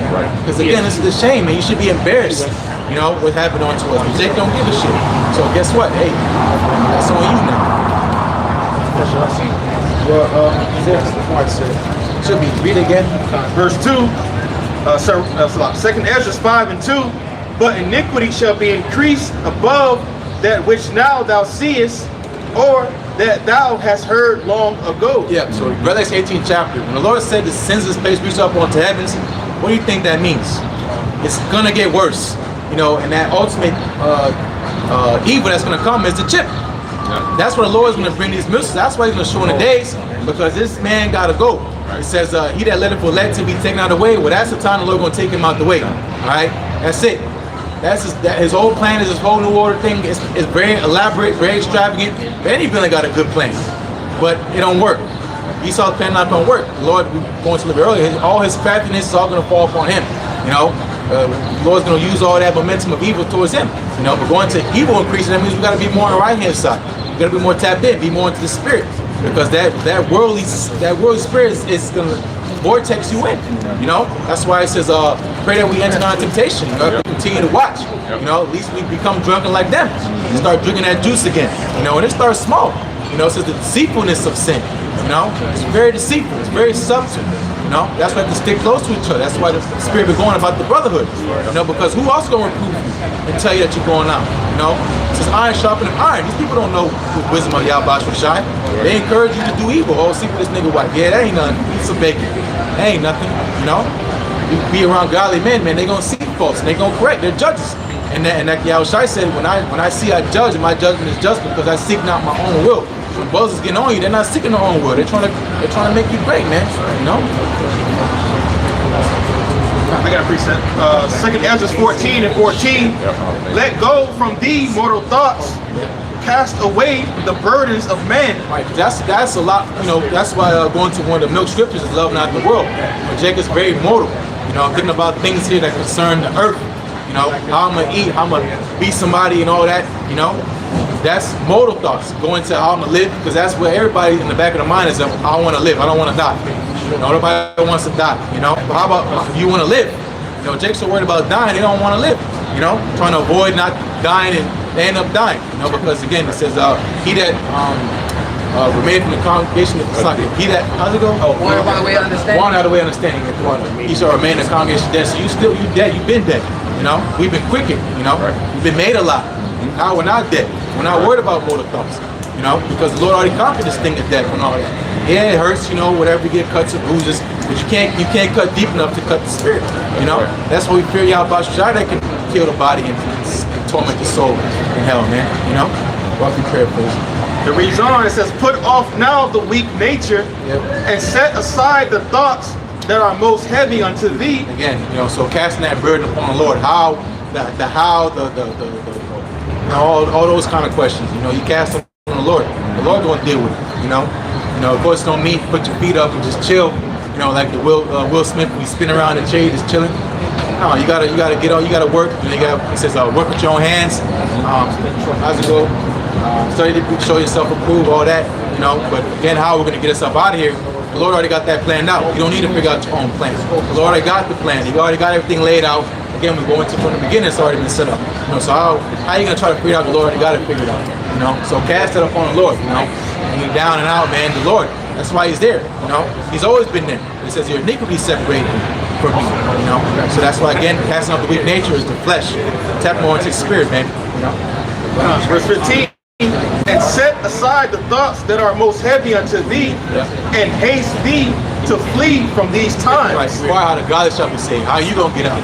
You know, you worried about your mom and stuff, but you ain't doing no work, so she gonna die too. You know, it says you got a wife that don't believe. It says, you know, the believing husband, you know, shall save the unbelieving wife from paraphrase. You know, so because you believe, hey, that's the benefit of serving the Lord. You know, so all that stuff the Lord gonna take care of. If they're allowed to save, they're gonna be saved. They're gonna be allowed to die, they're gonna die. He says, you know, whatever your will is, that's what you pray to the Lord. If it's your will, when we get up, Lord's will. Lord's will that, Lord's will this, you know, not what I think, what do you think? All right, come, you know, and where do you get that counsel from? Lord's servants and prophets, all right. Verse 16, it says, for yet greater evils than those which thou hast seen happen shall be done hereafter. Exactly. So, again, you know, going into hasten to feed these times, you know, again, you're not going to figure it out on your own. I can do this on my own, again, going to that lone wolf spirit that's been going on around. You know, which is, it's a season, you know, it happens, you know, but that's why you're supposed to take heed. These examples are there to show you what not to be, just like you have examples what to be going to our apostle now, that's why you give double honors, you know, but there's examples of what not to be, and what happens, you know, being disenchanted and stuff, you know, that's why, again, it's about being humble, fearing the Lord, man, you know, they're going to be all right. We got 6 Yeah. Okay, that's it. Yeah. Second Ezra. It's in season, bro. Second Ezra 7 in verse 43. But the day of doom shall be the end of this time, at the beginning of the immortality for to come, wherein corruption is past, and temperancy is at an end, infidelity is cut off, righteousness is grown, and truth is sprung up. Then shall no man be able to save him that is destroyed, nor to oppress him that have gotten the victory. Yep, and again, you know, go read again. Yeah, kind. Second Ezra 7 verse 45. Then shall no man be able to save him that is destroyed, nor to oppress him that have gotten the victory. Yep, so that's why you say the Most High before us, who can be against us. You know, talked about this time that's coming. You know, they're not be able to escape. You know, the Lord, you read earlier, he grabs on that sword and lays on the judgment. Ain't nobody getting ready to escape. No fleeing. You know, so again, how the whole setup comes. That's what the Lord said, you know, put a monkey exempt from those that sigh and cry. You know, we're sighing and crying from the abomination thereof, because it says, he that increaseth wisdom increaseth sorrow. You know, we're oppressed, we know the truth, and we know the setup is not right. Everything's turned upside down. We ask how long, Lord, you know, and we just deal with it, you know. And eventually, again, our hope is going to be accomplished. Not going to keep being pushed off and deferred. You know, again, going on to our forefathers, been waiting for this for forever, you know, to happen. And now's the time now they're going to say, oh, we need to draw back and chill. I wasn't playing with y'all, you know. We're already too far in, man. This is it. This is a good point, again, a good point of the story, man. And we hope to be in the grace of the Yahweh Shai when that judgment does come. You know, get the Revelation 18, read like down to 4, just come up hither and read that. This is Revelation chapter 18 and verse 1. And after these things, I saw another angel come down from heaven, having great power, and the earth was lightened with his glory. And he cried mightily with a strong voice, saying, Babylon the Great is fallen, and is become the habitation of devils. Yep, so this place is done. All right, so this is a vision, meaning it's already done. It already happened. You know, we're watching it play out. You know, so that's why people ask what's happening on the earth. The end is the end of the world, man. The end of this kingdom is happening. You know, just like any kingdom before, it had its time to rise, and now it's time to fall. There's nothing new, man. You know, so the Lord, He said He ruled in the kingdom of men. You know, so when the Lord said it's over with, it's over with. And that we're reading right there saying Babylon is falling, it's done. You know, infighting and all this stuff, the division. Where do you think the fruit of that's going to come? We just read earlier, wickedness is going to increase. You know, so again, the solution is liquidation. Everything must go. And everything gotta go. You know, it's all defiled.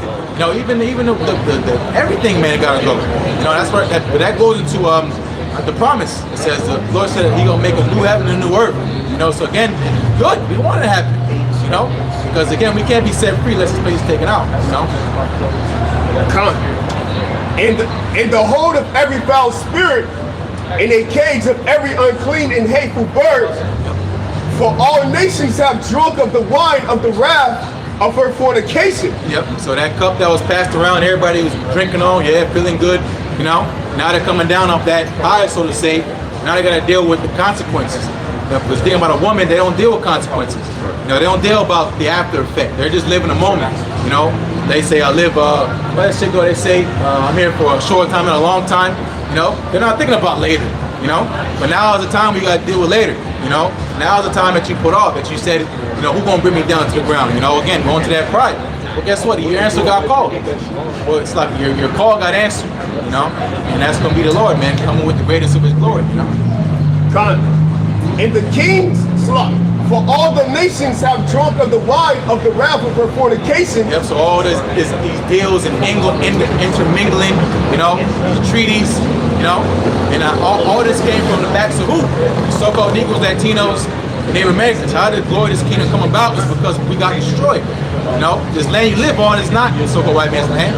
You know, it's the so-called Native Americans' land. You know, so all the stuff you see, these Lambos and all this cool stuff, it's just blood defiled the land. So it's defiled.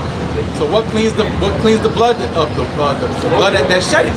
You know, so the man that did all this, he got to pay for it, and his children, that's his children. Gotta pay for it. And they're back again, man. They're enjoying all the benefits, you know, the lofty positions, the executive offices, you know, the penthouse suites, while Jake is getting crumbs, man. You know, tables are gonna turn, with the trading of places, right? Willie's gonna be back where it's supposed to be, man. You know. And the kings of the earth have committed fornication with her. Yep, so again, going through those deals, Psalm 83rd chapter, they're all hand in hand. For cutting us down, because they knew that we had to be taken out of the way for them to be on where they are right now. And they're not thinking about putting us back, okay? They're trying to figure out ways how to get themselves back, push themselves forward, you know? The Moabite, so-called Chinese man, he got chipped too, you know? They're trying to set up their own new world agenda too, you know? They got their own plans. They're not thinking about Yahweh. That's why it says in Psalm 6 chapter, why do the heathen rage? And the people imagine a vain thing. It's all in vain. You're wasting your time, you know? If you were smart, you just put the chains on your neck and just get a head start, man. Start serving, you know? And the merchants of the earth are waxed rich. Yep. Through the abundance of her delicacies. So all that's coming to a stop, you know? Again, the glory of kingdoms, you know, going to so-called America, it's not going to be called a lady of kingdoms no more. No one wants to come and deal with this woman no more. This whore, you know? Because again, they did her dirty. They burned her, you know? So they're going to burn her. You know, Revelation 17 chapter says that. You know, they're going to burn her with fire, man. That's what it says, something not a wish to live, you burn a wish.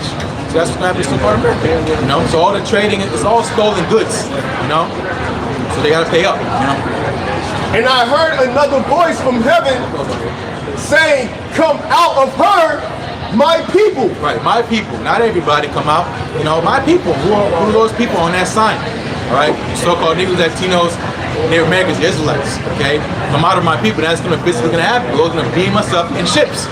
You know, and the tune of an hour is going to be changed. Right before the missiles touch down and blow this place up. You know, you see all this set up now, man. It's beautiful. Again, the Lord is coming down to the wire, man. You know, and it's all coming down this perfection, man. The Lord didn't miss a beat, didn't miss a detail. It's coming exactly how He play out. That's right. Hey, to back that brother up, the Lord said He will raise up prophets in Babylon, man. That's what's happening. The Lord said He will set them in order before thine eyes. That's what's happening. The Lord said He have discovered thy secret places, O daughter of Edom, man. All right. Okay, He have made Esau bare. That's what's happening, man. So backing this brother up. The Most High, how about me outside? He don't fuck up. He don't slip up, bro. Ain't no, oh, let me run this back. Let me retake. No, this shit is in motion and it don't stop, bro. So once again, once these prophecies that we're telling you actually start to take place, don't expect for it to stop. Okay, the elect is gonna be, they're gonna go through the straight gate. All right, and the elect is gonna make it. It's gonna be difficult, but they're gonna be saved. All right, 2/3 of you niggas getting smoked, sweet, slept, all that, man. All right, and Esau, Edom, bro, you out of there. After 1,000 years, you the only nation that got extermination coming, bro. And that's not missing a beat. Everything is on point, bro. The next rule is you looking at them, man. Lord's will. All right, backing this brother up, man. Hey, real quick, though, that, like you said, he's gonna be exterminated. What he tried to do to us so bad, that's what's gonna happen to him. He try to commit genocide on us. Right. That's what we're gonna do to him, man. Well, and it's all gonna be through the authority of the Lord. That's right, bro. That's right. Authorized and confirmed. That's right. Seal. That's right. Verse 5, for her sins have reached unto heaven, and the Most High have remembered her iniquities. Yep, so that tab got to get paid. And, let's put it on the table.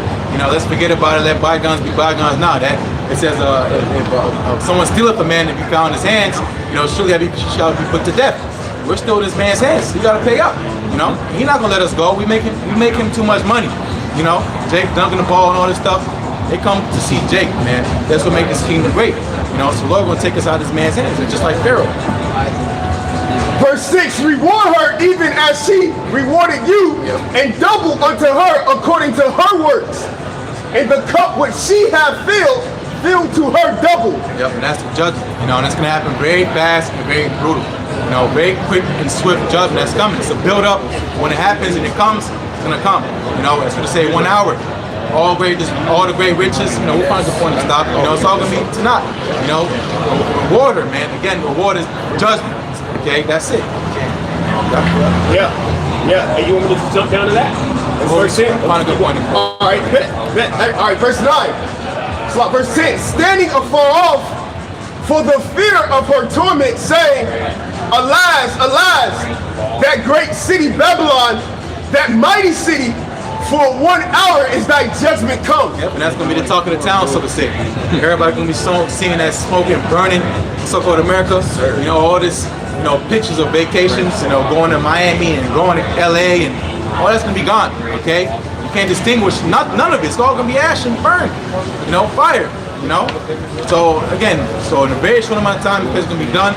For the build up, man, while we're here, we're making our call extra sure. We're building up for the time to come, because when it comes, it comes. And again, there's no going back from here. It's either you got it or you don't. So going to those that got it, they're gonna increase more and more.